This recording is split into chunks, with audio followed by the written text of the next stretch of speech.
ဒီတိုင်းပြည်မှာလူဖတ်အ ਨੇ ဆုံးမဂ္ဂဇင်းတစ်စောင်ကိုတီးဖြတ်ထုတ်ဝေနေပါတယ်အဲ့ဒီမဂ္ဂဇင်းတွေကလူဖတ်အ ਨੇ ဆုံးစာတွေကိုရေးပါတယ်အဲ့ဒီတော့ကျွန်တော်ကိုအများစုသိမှမထင်ပါဘူးကျွန်တော်စာဖတ်ဖူးတဲ့သူလည်းဒီထဲမှာအတော်နည်းမယ်ထင်ပါတယ်ဒါကြောင့်လဲခက်ကြောင်ကြောင်အလုပ်တစ်ခုနဲ့ကျွန်တော်စပါရသည်ကိုမိတ်ဆက်တဲ့အလုပ်ပဲဘာလို့ခက်ကြောင်ကြောင်ပြောရလဲဆိုတော့ကိုဂုံကိုဖို့မသူတော်ဆိုတဲ့ဗမာစကားရှိပါတယ်အဲ့တော့ကိုမိတ်ဆက်ရတာကျွန်တော်ဒါကြောင့်ခက်ကြောင်ကြောင်ထင်ပါတယ်ဒါပေမဲ့ပြောတဲ့ပြောလိုက်တယ်ထင်လို့ကိုအကြောင်းကိုနည်းနည်းပြောပြရတယ်ကျွန်တော်1968ခုနှစ်မှာတက္ကသိုလ်ရောက်ပါတယ်6နှစ်တီးသင်ခဲ့ရတဲ့ပညာဟာဆေးပညာလို့ပြောလို့ရပါတယ်ဘွဲ့ရတော့ဓာတုဗေဒနဲ့ရပါတယ်အသက်မွေးဝမ်းကြောင်းအလုပ်ကိုင်နေနဲ့ကျူရှင်တင်တော့အင်္ဂလိပ်စာသင်ပါတယ်အခုစာရေးတော့ဘောဂဗေဒတို့နိုင်ငံရေးတို့ရေးပါတယ်အဲ့ဒီတော့ကိုဘာကောင်မှကိုမသိတော့ပါဘူးအဲ့ဒါဟာကျွန်တော်တယောက်ချင်းရဲ့ဘဝမဟုတ်ပါဘူး62နောက်ပိုင်းလူဖြစ်ရတဲ့ကျွန်တော်တို့မျိုးဆက်တစ်ခုလုံးရဲ့ဥကြောင်ကြောင်ဘဝလို့ထင်ပါတယ်အဲ့ဒါကြောင့်လဲနိုင်ငံခြားမှာရောက်နေတဲ့ကျွန်တော်တငယ်ချင်းတယောက်ကပြောဘူးတယ်ဟေ့ကောင်ငါတို့မျိုးဆက်က lost generation กว่าပျောက်ဆုံးနေတဲ့မျိုးဆက်ဘာတွေပျောက်လဲဆိုတော့ကျွန်တော်10နှစ်သားမှာဗမာပြည်မှာပါလီမန်ပျောက်သွားပါတယ်တော်လိုင်းကောင်စီတက်လာလို့နောက်64ခုနှစ်ရောက်တော့တက္ကသိုလ်အဥပဒေသစ်ဆိုတာထွက်လာတော့အစင်လာကြီးတဲ့ကျွန်တော်တို့တက္ကသိုလ်အဲ့ဒီကတည်းကပြက်ပါတယ်ဒီနေ့ထိတလာမထူသေးပါဘူးဒါကြောင့်ပါလီမန်ဒီမိုကရေစီကျွန်တော်ကလေးဘဝပဲမိခဲ့ရပါတယ်တက္ကသိုလ်ဆိုတဲ့အထွတ်အမြတ်နေရာတစ်ခုရဲ့တန်ဖိုးကိုတစ်သက်လုံးဒီနေ့ထိတစ်ခါမှမကြုံမှုခဲ့ပါဘူးဒါကြောင့်ပျောက်ဆုံးနေတဲ့မျိုးဆက်လို့ပြောရတာတကယ်တော့ကျွန်တော်တို့ပျောက်ဆုံးနေတဲ့မျိုးဆက်စီကခမရတို့အတွက်အကျိုးရှိနိုင်စရာဘာမှမရနိုင်ပါကျွန်တော်တို့ဘဝတွေပြက်ခဲ့ကြတယ်အနှိမ်ဆုံးအပြင်ဝဲပေါက်ပြီးထောင်ကပြန်ထွက်တလောက်ပဲရှင်တို့ရှိခဲ့ကြတာကျွန်တော်တို့ခစ်ကြီးကိုမပြောင်းနိုင်ခဲ့ပါဘူးကျွန်တော်တို့ခစ်ကြီးကိုပြောင်းခဲ့တာကတော့ကျွန်တော်တို့နောက်မျိုးဆက်နောက်ပြောမဲ့ကိုမင်းတို့ကိုနိုင်တို့မျိုးဆက်သူတို့မျိုးဆက်ကလည်းခစ်ကြီးပြောင်းနိုင်တယ်ဆိုတာကအလကားပြောင်းလို့တော့မရဘူးတန်ဖိုးကြီးပေးရပါလူသက်နဲ့ထောင်သက်ကြီးတဲ့မျိုးဆက်လို့ပြောလို့ရပါတယ်လူအသက်က30သာလောက်မှာချလိုက်တဲ့နှစ်ကနှစ်50အဲ့ဒါလိုဘဝတွေဖြတ်ရင်းနဲ့ဒီနေ့တော့ခစ်ကြီးပြောင်းစပြုတ်လာပါပြီပြောင်းစပြုတ်ပြီလို့ပဲပြောတာပါပြောင်းပြီလို့ကျွန်တော်မပြောရသေးပါဘူးအဲ့ဒီတော့သူတို့စကားကပိုအဖို့တန်ပါလိမ့်မယ်ကျွန်တော်လည်းသူတို့ပြောတာကိုပိုနားထောင်နေပါတယ်သို့တော့ဒီပေါ်ရောက်လာမှာတော့ကျွန်တော်တတ်နိုင်သလောက်တော့ပြောတဲ့နဲ့ထင်တာလေးတွေပြောသွားပါမယ်ကျွန်တော်ရွေးထားတဲ့ခေါင်းစဉ်ကနည်းနည်းတော့တနာရီခွဲ2နာရီလောက်ပြောမှရေလက်ပတ်လည်းရှိမလားမသိဘူးသို့တော့ကျွန်တော်တို့လိုပျောက်ဆုံးနေတဲ့မျိုးဆက်တစ်ခုရဲ့အကျိုးသိမ့်မများတဲ့ဟာတွေကိုအချိန်မဖြုံးညင်လို့ကျွန်တော်တနာရီလွန်ရောကျင်ရောတနာရီသာလောက်နဲ့အပြီးပြောမယ်စိတ်ကူးပါတယ်ဒါကအနိဒန်းသဘောမျိုးပြောတာပါခေါင်းစဉ်ကတော့ကျွန်တော်နည်းနည်းကြီးကျယ်ပါတယ်မြန်မာလူမှုနိုင်ငံရေးတန်ဖိုးနဲ့ဒီမိုကရေစီအပြောင်းလဲလို့ပေးထားပါတယ်အဲ့တော့ခေါင်းစဉ်ကိုနည်းနည်းရှင်းရရင်မြန်မာလူမှုနိုင်ငံရေးတန်ဖိုးဆိုတာဘာပြောလဲဆိုတော့လူအဖွဲ့အစည်းတစ်ခုတိုင်းပြည်တစ်ခုရဲ့နော်နိုင်ငံရေးဓလေ့ political culture ပေါ့နောက်တစ်ခုကလူမှုရေးဓလေ့ social culture ဒီနှစ်ခုကိုပြောတာပါအဲ့တော့တိုင်းပြည်တစ်ပြည်ရဲ့နိုင်ငံရေးဓလေ့ဆိုတာအဲ့ဒီတိုင်းပြည်ဖြတ်ခဲ့ရတဲ့နိုင်ငံရေးအတွေ့အကြုံတွေနဲ့နိုင်ငံရေးဘဝတွေနဲ့တိုက်ရိုက်ဆိုင်ပါတယ်တခါလူမှုဓလေ့ဆိုတာတော့အဲ့ဒီတိုင်းပြည်ရဲ့လူမှုစီးပွားရေးဘဝဒီထဲမှာပညာရေးလည်းပါပါတယ်ယဉ်ကျေးမှုလည်းပါပါတယ်ဘာသာရေးလည်းပါပါတယ်ဒါတွေနဲ့သက်ဆိုင်ပါဒါတွေဟာဒီတိုင်းပြည်တစ်ပြည်ရဲ့နိုင်ငံရေးဓလေ့လူမှုရေးဓလေ့တွေဟာဒီမိုကရေစီအပြောင်းအလဲမှာဘယ်လိုဩဇာတက်ရောက်တယ်ဘယ်လိုအကျိုးပြုတယ်သို့မဟုတ်ဘယ်လိုအဟန့်အတားပြုတယ်ဆိုတာကိုနော်ကျွန်တော်တို့မြန်မာပညာရှင်တယောက်ကစာအုပ်တစ်အုပ်ထုတ်ဖူးပါတယ်မန္တလေးတက္ကသိုလ်ကသမိုင်းပါမောက္ခနော်ဒေါက်တာမောင်ကြီးပါမြန်မာဆိုရှယ်လစ်လမ်းစဉ်ခေတ်မှာအကြောင်းကြောင့်ကိုတိုင်းပြည်ကိုမစွန့်ခွာခြင်းပဲစွန့်ခွာသွားပြီးအမေရိကန်ပြည်ထောင်စုမှာအခုကွယ်လွန်သွားပါသူ့ရဲ့စာအုပ်ထဲကကျွန်တော်ထုတ်နှုတ်ပြီးပြောသွားပါမယ်မြန်မာလူမှုရေးဓလေ့ဒုတိယပိုင်းကတော့ဒီမိုကရေစီအပြောင်းလဲ democratization လို့အင်္ဂလိပ်လိုတော့သုံးကြပါတယ်ဒါကတော့အဓိပ္ပာယ်ရပြောရင် ဒီမိုကရေစီမရှိတဲ့အခြေအနေတနည်းပြောရင်အာဏာရှင်စနစ်ကနေဒီမိုကရေစီရှိုံနဲ့မကဘူးနောက်ကျောင်းမပြန်တော့အောင်စိတ်ချခိုင်မာတဲ့အခြေအနေအဲ့ဒီအခြေအနေရောက်အောင်သွားရတဲ့ခရီးစဉ်အရှိကြီးကိုပြောတာတနည်းပြောရင်အာဏာရှင်စနစ်ကနေရင့်ကျက်တဲ့ဒီမိုကရေစီတီသွားရတဲ့ဖြစ်စဉ်ကြီးကို democratization တနည်းပြောရင်ဒီမိုကရေစီအပြောင်းလဲလို့ခေါ်တာကျွန်တော်တို့တိုင်းပြည်ဟာဒီမိုကရေစီမရသေးပါဘူးဒီဖြစ်စဉ်ထဲမှာပဲရှိနေသေးတယ်ထင်ပါတယ်အဲ့ဒီဖြစ်စဉ်ကိုတော့ Harvard တက္ကသိုလ်ပါမောက္ခ Huntington ရဲ့စာအုပ်တို့ကိုကားပြီးတော့ပြောပါမယ်ပြီးတော့မှဒီနှစ်ခုဆက်ပြီးတော့ကျွန်တော်တို့တိုင်းပြည်ဘာတွေဖြစ်နိုင်တယ်ကျွန်တော်တို့ဘာတွေလိုမလဲဆိုတာအားလုံးဝိုင်းစဉ်းစားကြဖို့ပါဒါကတော့ခေါင်းစဉ်နဲ့ပတ်သက်လို့ပြောတာအခုမြန်မာလူမှုနိုင်ငံရေးတလေတဲ့ဟာနိုင်ငံရေးတလေအကြောင်းစပြောပါမယ်နိုင်ငံရေးတလေဆိုတာဒီနေ့မှပေါ်လာတဲ့ဝေါ်ဟာရမဟုတ်ပါဘူးကဘာမှာဒီအကြောင်းကိုထဲဝင်လေ့လာခဲ့ကြတာက1930ပြည့်လို့နှစ်တည်းလောက်တနည်းပြောရင်ကျွန်တော်တို့ကိုလိုနီခေတ်ငကနီစာပေအသင်းကြီးကလှုပ်ရှားမှုနဲ့ခစ်ပြန်သို့တော့ငကနီကကျွန်တော်တို့ကိုအကျေးဇူးပြုခဲ့တာအများကြီးပါလက်ဝဲစာပေမိတ်ဆက်ပေးတယ်အဲ့ဒီလက်ဝဲစာပေကြောင့်မြန်မာနိုင်ငံရေးတမိုင်းတစ်ခုပြောင်းခဲ့တာလဲကျွန်တော်တို့ဝန်ခံရမှာပါသို့တော့တစ်ဖက်ကအားနေတာငကနီစာပေကကိုတန်ရလက်ဝဲစာပေတစ်ခုတည်းအားပြုခဲ့လို့ကျွန်တော်တို့မှာနှိုင်းရှင်စဉ်းစားစရာတော်တော်ဟာခဲ့ပါတကယ်တော့အဲ့ဒီနိုင်ငံရေးတလေဆိုတာ1930တည်းကပေါ်ခဲ့တာဒီနေ့အထိဗမာစာပေတမိုင်းမှာနိုင်ငံရေးတလေနဲ့ပတ်သက်လို့တူတူကြံတန်းဖွင့်ဆိုတဲ့စာအုပ်တအုပ်မှမရှိသေးပါဘူးတကယ်တော့ဒီစာအုပ်ဟာเนาะဒီအယူအဆဟာ1930ခုနှစ်ကထုတ်တဲ့အင်္ဂလိပ်ပညာရှင်ကြီးစာရေးဆရာကြီးလည်းပြောရပါတယ်လီယိုနတ်ဝုဒ်ရဲ့ဖွင့်ဆိုချက်ကစခဲ့တာနော်လီယိုနတ်ဝုဒ်ရဲ့အယူအဆအရပြောရင်တော့နိုင်ငံရေးတလေမှာလက္ခဏာ၅ခုရှိပါတယ်နံပါတ်1ကနိုင်ငံရေးတလေဆိုတာတဲ့နေချင်းညာချင်းပေါ်လာတာမဟုတ်ပါဘူးနံပါတ်2ကနှစ်ပေါင်းမြောက်များစွာနိုင်ငံရေးဘဝတွေကိုဖျက်ရင်းနဲ့လူတွေရဲ့ရင်ထဲအသေးထဲမှာစွဲခိုင်နေတဲ့ခါးသီးတဲ့နိုင်ငံရေးအတွေ့အကြုံတွေရဲ့ထင်ဟပ်ချက်ပါဒီနေရာမှာခါးသီးတယ်ဆိုတာလေအရေးကြီးမယ်ထင်ပါတယ်ဘာလို့လဲဆိုတော့ဘဝမှာခြုံမြတဲ့အတွေ့အကြုံနဲ့ခါးသီးတဲ့အတွေ့အကြုံကပိုပြီးဆွဲမြတ်တတ်လို့နံပါတ်3ဟုတ်ပြီဒါဖြင့်အဲ့ဒီလူတွေရဲ့ရင်ထဲအသေးတဲ့အမာရွတ်ထနေတဲ့ခံစားမှုတွေကိုခင်ဗျဘယ်မှာရှာလို့တွေ့မလဲသိကြပါတယ်တဲ့ကျောက်စာတွေပေစာတွေတရားဝင်ထုတ်ဝေတဲ့ပုံနှိပ်စာမှုတွေထဲမှာတွေ့ဖို့မလွယ်ပါဘူးဘာကြောင့်လဲဆိုတော့ဒီမိုကရေစီခေတ်ကလွယ်လို့ခေတ်ဆက်မှာလူတွေရဲ့အရင်ခံစားမှုကိုဖော်ပြခွင့်မရလို့ပါအဲ့တော့လူတွေကဘယ်လိုနေလဲဖော်ပြမရတော့မဖော်ပြပဲနေလားမနေပါဘူးเนาะလူတွေတက်ပါတယ်တရားဝင်ဖော်ပြမရရင်ရတဲ့နည်းနဲ့ဖော်ပြတာတွေရှိပါတယ်ပြီးခဲ့တဲ့26နှစ်တာကာလကျွန်တော်တို့စာရေးတာဒီသဘောပါဗမာပြည်အကြောင်းရေးလို့မရဘူးကောင်းတာဆိုတော့ရေးရတယ်မကောင်းတာရေးမရဘူးခက်တာဒီတိုင်းပြည်မှာအကောင်းလည်းရှာလို့မတွေ့ဆိုတော့ရေးစရာလည်းအစိုးကြီးရှိတာရေးလို့ကလည်းမရအဲ့တော့ကျွန်တော်တို့ဘာရေးရလဲသူများတိုင်းပြည်တွေတိုးတက်တဲ့အကြောင်းဖွံ့ဖြိုးတဲ့အကြောင်းတွေရှောက်ရေးရတယ်အဲ့တော့ကျွန်တော်တို့ပြောခါတယ်အမေကျော်တွေးတော်လန်ဒရန်တယ်ပေါ့နော်အမှန်မှာတော့ကျွန်တော်တို့ကတောင်တောတာတယ်ဆိုပြီးချီမွန်ကန်ဖွင့်နေတာမဟုတ်ဘူးမြောက်တော့အမိုက်ရှုပ်တယ်ဆိုတော့မပြောရလို့လှည့်ပတ်ပြောနေတာနော်ဒီသဘောပါအဲ့လိုပါပဲမြန်မာကျွန်တော်တို့မြန်မာသမိုင်းကိုကြည့်ရင်ခေတ်ဆက်လူတွေရဲ့ခါးသီးတဲ့ခံစားချက်တွေကိုတရားဝင်ဖော်ထုတ်မရတော့ပါပါနတ်နတ်ပြောတာတွေရှိတယ်ဘယ်မှာလဲဆိုတော့ရိုးရာပုံမြင်တွေဒဏ္ဍာကြီးတွေခေတ်ဆက်လက်ဆင့်ကမ်းတဲ့ဇကပုံတွေအဲ့ဒီထဲမှာကိုယ်ခံစားမှုကိုအတွေးပုံစံ thought pattern အနေနဲ့ပါပါလေးတွေထည့်ထားတာရှိဒါကြောင့်အဲ့ဒီထဲမှာတော့ရှာလို့တွေ့နိုင်ပါတယ်ဒါနံပါတ်3အချက်ပါနံပါတ်4အချက်ပေါ့နော်အဲ့ဒီနိုင်ငံရေးတလေဆိုတဲ့စိတ်အစွဲအလန်းတွေဟာ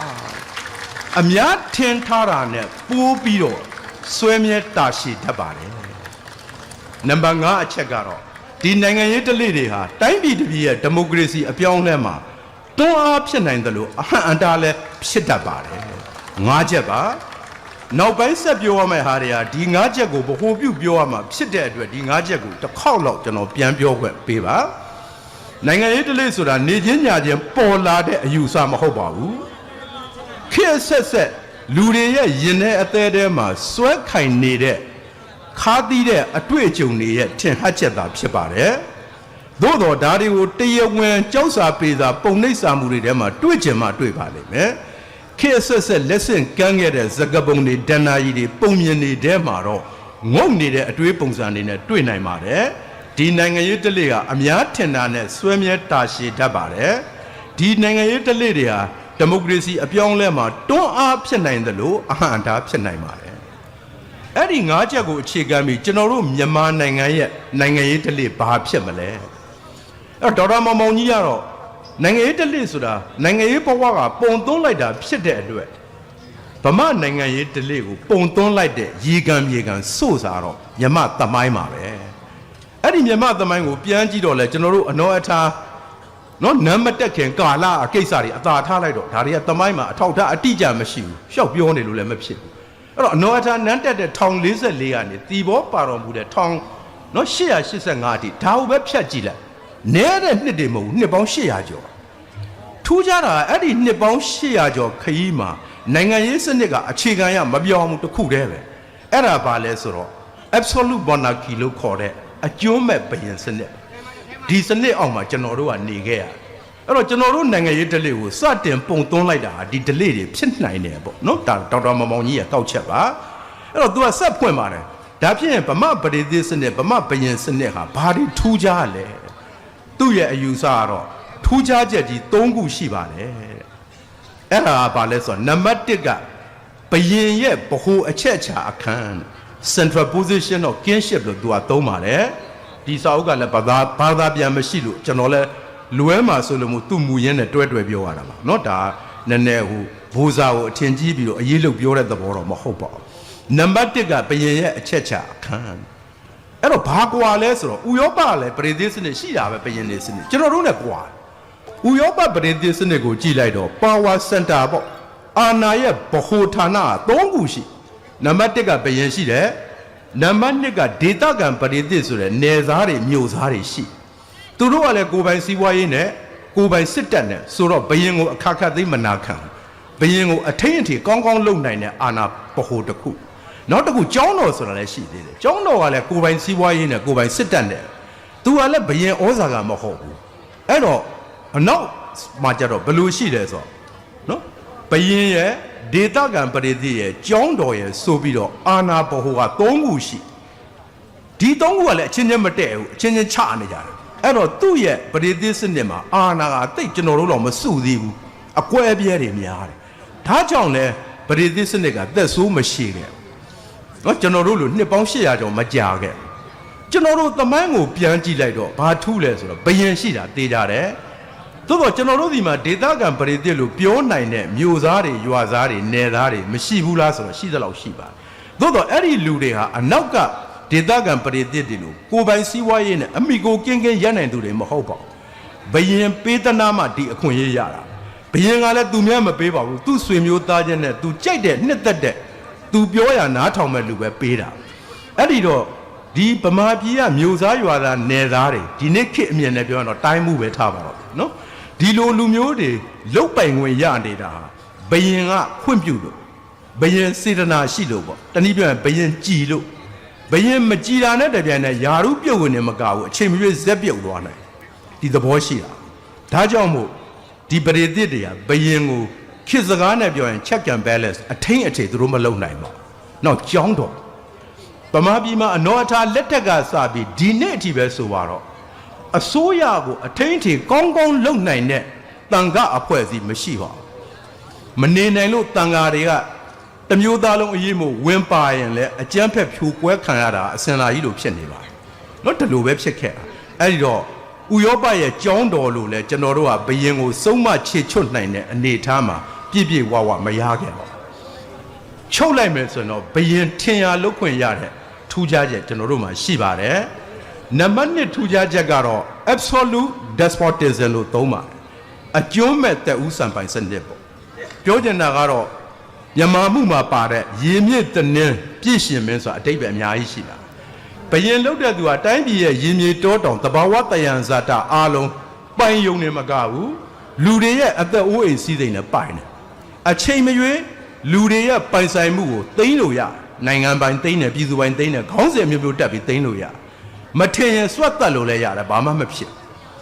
အဲ့ဒါကိုအကျွမ်းမဲ့သက်ဦးစံပိုင်စနစ်လို့ပြောတာပါဒီမှာ နော်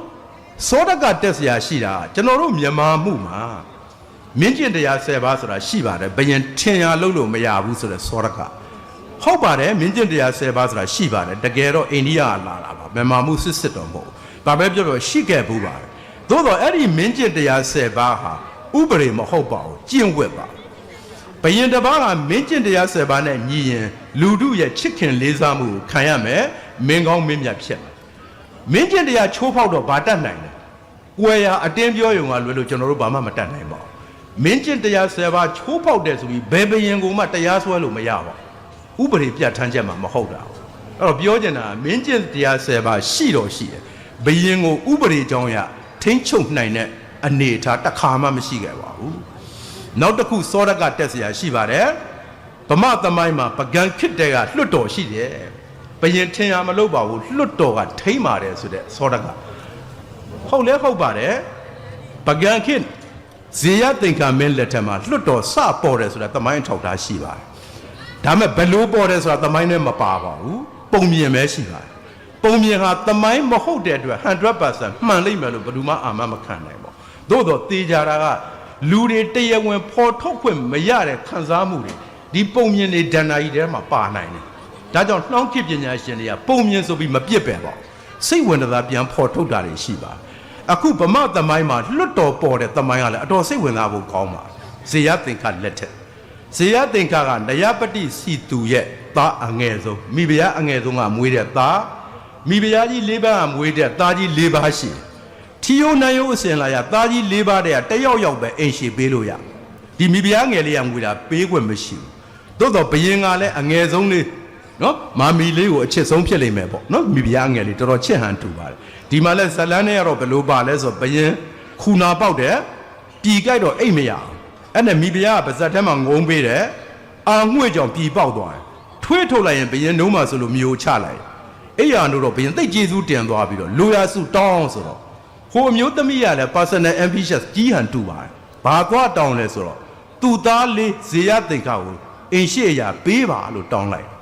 ်ဘယင်လည်းထီယိုနိုင်ယိုအစင်လာတွေတိတ်မစင်းသားနိုင်မှွန်းနေခပ်မွန်မွန်နဲ့ပြည့်စီဆိုနော်သဘောတူလိုက်တယ်ပေါ့ပြဿနာဘယ်တော့မှတက်လဲဆိုတော့ထီးနှံအရိုက်ရလွှဲရမယ့်အချိန်အင်ရှိမင်းသားခန့်ရမယ့်အချိန်ပြဿနာတက်အစင်လာရသားတော်၄ပါးတည်းကတယောက်ယောက်ခန့်ရင်မင်းမာတစ္ဆာလူမာဂရိဆိုပြီးဂရိပြက်မယ်ပိုးဆိုတာမိဖုရားလေးအညိုညင်ခံရမယ်သူမခံနိုင်အဲ့တော့သူဂရိအတိုင်းအငယ်ဆုံးသွားသားကိုသွားပြီးတော့ထီးနှံပေးပြန်ရင်လေသားကြီးတွေကမကျင်တဲ့လို့ပုံကန်ရင်ပြဿနာကြီးနိုင်အဲ့တော့ဘာလို့ ရလဲဆိုတော့တတ်တော်ရှိအမတ်ကြီးနဲ့တိုင်မင်းပြီးအကြံဖန်လုပ်ရအဲ့ဒီအကြံဖန်ရပဲသားကြီး၄ပါးရဲ့ဇေယသင်္ခါရဲ့9ယောက်ကိုနိုင်ရင်ပြမှာဝိုင်းထိုင်ခိုင်းတယ်ခလဲကောင်မှာတတ်တော်ရှိအမတ်ကြီးကထီးပြူကင်ပြီးတစ္ဆာဆိုဘယင်ဖြစ်တိုက်တဲ့မင်းသားဘက်ကိုထီးပြူငိုက်ပါသည်သုံးငါဆိုတဲ့သုံးငါလုံးထီးပြူကဇေယသင်္ခါဘက်ကြီးငိုက်မှာပေါ့ကြိုးတိုင်မင်းထားတာဟုတ်နော်ဘယင်နဲ့တတ်တော်ရှိအမတ်ကြီးနဲ့အဲ့ဒီတော့သားကြီး၄ပါးလည်းငတုံးနေထင်ပါတယ်ယုံနေတာကိုကြီးကြီးပြူပြူနဲ့လက်ခံတယ်သူတို့ညီလေးကိုထီနှံပေးလိုက်ဒါပေမဲ့ဇေယသင်္ခါတော်တော်အမျှော်မြင်ရှိပါတယ်ပါနတ်တဲ့ဘယင်မှာတယောက်တည်းသူအုပ်ချုပ်ရင်အခုချိန်ကောင်းပြီးကောင်းရဲ့ဖြစ်ပေမဲ့သူ့အဖေမရှိတော့ရင်သူ့ကိုယ်တွေကပြန်တပုံထရရင်သူမချော်ဘူးဆိုတာသိအဲ့တော့ तू ကဘာပြောလဲဆိုဟာကျွန်တော်တယောက်တည်းမအုပ်ချုပ်အကိုကြီး၄ပါးကလွတ်တဲ့ဝင်ကြီးတာဝန်ယူပြီးလွတ်တော်ဖွဲ့ပါကျွန်တော်လွတ်တော်နဲ့တိုင်မယ်အုပ်ချုပ်ပါမယ်အဲ့ဒီကနေပမာသမိုင်းမှာလွတ်တော်ပေါ်လာတယ်လို့ပုံမြင်ရဆိုပါတယ်ဒီပုံမြင်တာမှန်ခဲ့ရင်တော့ကျွန်တော်တို့လွတ်တော်ကစကြတဲ့မရှင်းလို့ပြောလို့ရပါတယ်နော်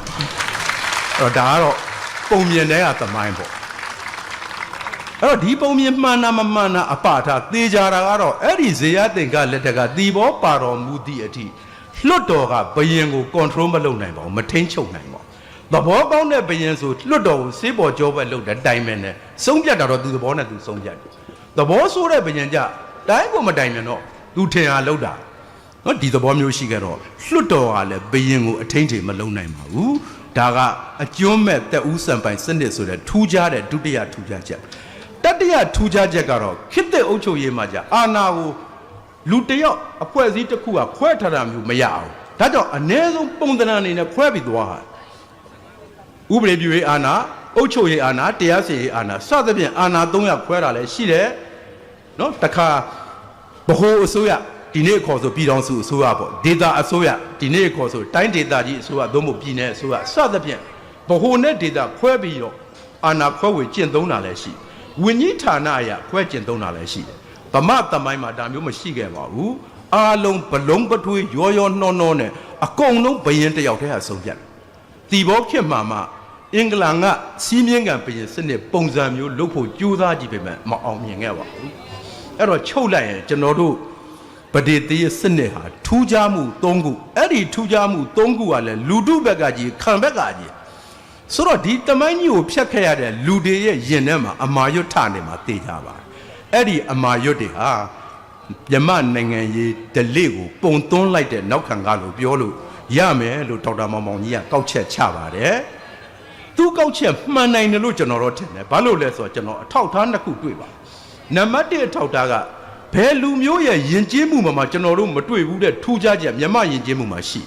အဲ့ဒါဘာလဲဆိုတော့ဘယင်သို့မဟုတ်မင်းသို့မဟုတ်အစိုးရကိုရန်သူမျိုး၅ပါးတဲ့ထည့်ထားတာကျွန်တော်တို့လူမျိုးကဘယင်တို့မင်းတို့အစိုးရတို့ကိုတခိုးနဲ့တန်းနဲ့ထားတဲ့လူမျိုးပါဒါထူးခြားတဲ့ဟာနော်ဒါအစင်လာရပြောတာ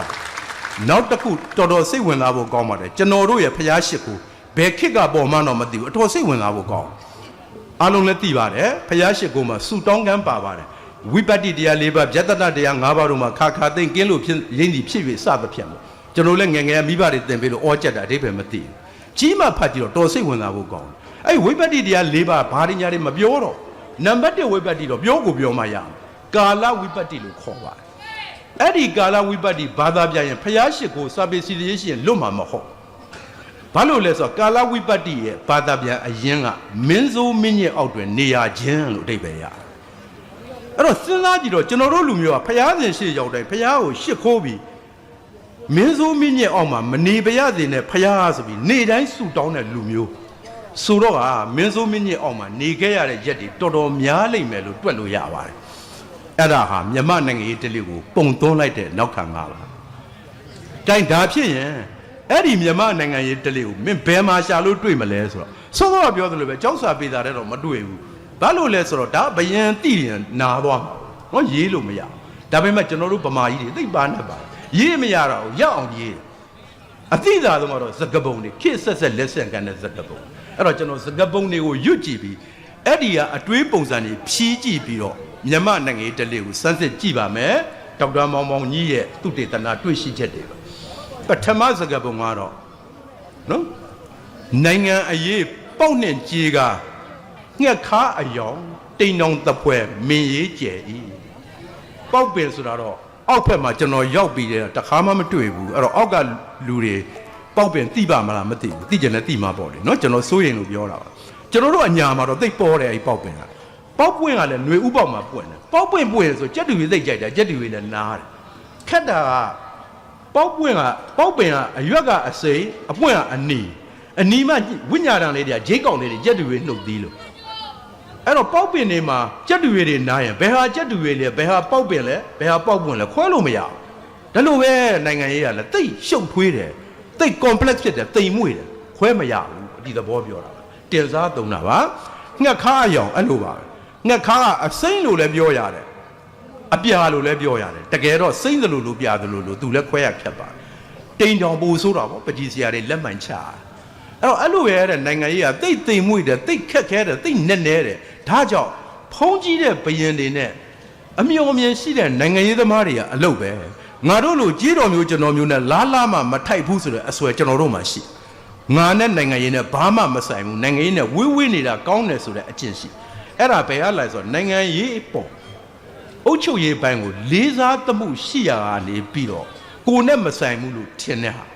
ာနောက်တစ်မျိုးရှိသေးတယ်အဲ့ဒါဘာလဲဆိုတော့မင်းသားတစ်ထောင်မင်းမြောင်တစ်သိန်းအစိုးရတို့ဘယင်တို့အကြောင်းများမကောင်းမပြောနေနဲ့ဘယင်တို့မင်းတို့အစိုးရတို့မှာနားတစ်ထောင်ရှိတယ်ပြန်ကြားရင်မသက်တာမကြားတောင်မှခြုံတုံးလုံးမဲ့ကောင်တွေအသိန်းသန်းရှိတယ်အဲ့တော့ဒုက္ခများသွားလိမ့်မယ်နော်ကျွန်တော်တို့ခင်မှာတော့လူကြီးတွေစုံမနေကြစကားအာမချောင်နဲ့တော့လေစိမ့်တိုက်မခိုင်နဲ့ပေါ့နော်ကျွန်တော်ကလည်းလက်ဖက်ဆိုင်ထိုင်ပြီးနိုင်ငံရေးမိရှုမိပန်းတစ်ခါတလေပြောတတ်တာကိုပြောရင်လည်းအန်တရယ်ကြီးတာကိုဒါကြောင့်မို့ဒီလိုပြောကြတာကိုအဲ့တော့နော်အလားတူစကားပုံလည်းရှိပါသေးတယ်နော် မင်းတို့မျက်စောင်းအကြောင်းမရွေဘယင်တို့အစိုးရတို့မုန်းပြီဆိုတော့အကြောင်းသုံးပါမရွေဘူးဒီကလေးနာဖို့သာပြင်ပြီတော့အဲ့ဒီစကားပုံတွေကဘာပြလဲဆိုတော့အစိုးရတို့မင်းတို့ဘယင်တို့ကိုကြောက်တာကြောက်သမားယွန်းကြောက်ကြီးကြောက်တယ်ဒါတွေနဲ့ပတ်သက်ရင်အန္တရာယ်ကြီးတဲ့အစစ်မသိရင်ဇက်ပြုတ်သွားနိုင်တယ်နော်စကားပုံတစ်ခုဆိုပေါ်တင်ကြီးပဲဇက်ကောင်းလို့ဓာတ်တောင်းသလားကတော့ရှိနိုင်ငံရေးစိတ်ဝင်စားတယ်မဟုတ်မကန်လူငယ်တယောက်တွေ့ရင်မိဘတွေကဆုံးမတယ်ကျွန်တော်တို့ခေတ်မှာနိုင်ငံရေးကမစားကောင်းတဲ့အသည့်နိုင်ငံရေးစာအုပ်ဖတ်ရင်ကိုဘဝပြတ်သွားနိုင်တော့မိဘတွေဆရာတွေကမကြိုက်ဘူးဆုံးမတယ်ကျွန်တော်တို့လည်းခိုးဖတ်တွေ့သွားရင်ဒါငေါက်တယ်နောက်ဘက်ငေါက်လုံးမကငေါက်တဲ့ကြားတွေကခိုးဖတ်တော့ဂိယူနာတော်တော်နဲ့ငေါက်တာတွေရှိပါတယ်ကျွန်တော်အမေဆိုကျွန်တော်ငေါက်ဘူးတဲ့စကားအမေဆုံးတာလည်းကြားပါပြီသို့တော့အမေငေါက်ခဲ့တဲ့စကားတွေးထွက်အောင်မှန်လို့ကျွန်တော်တနေ့အထိမမေ့တော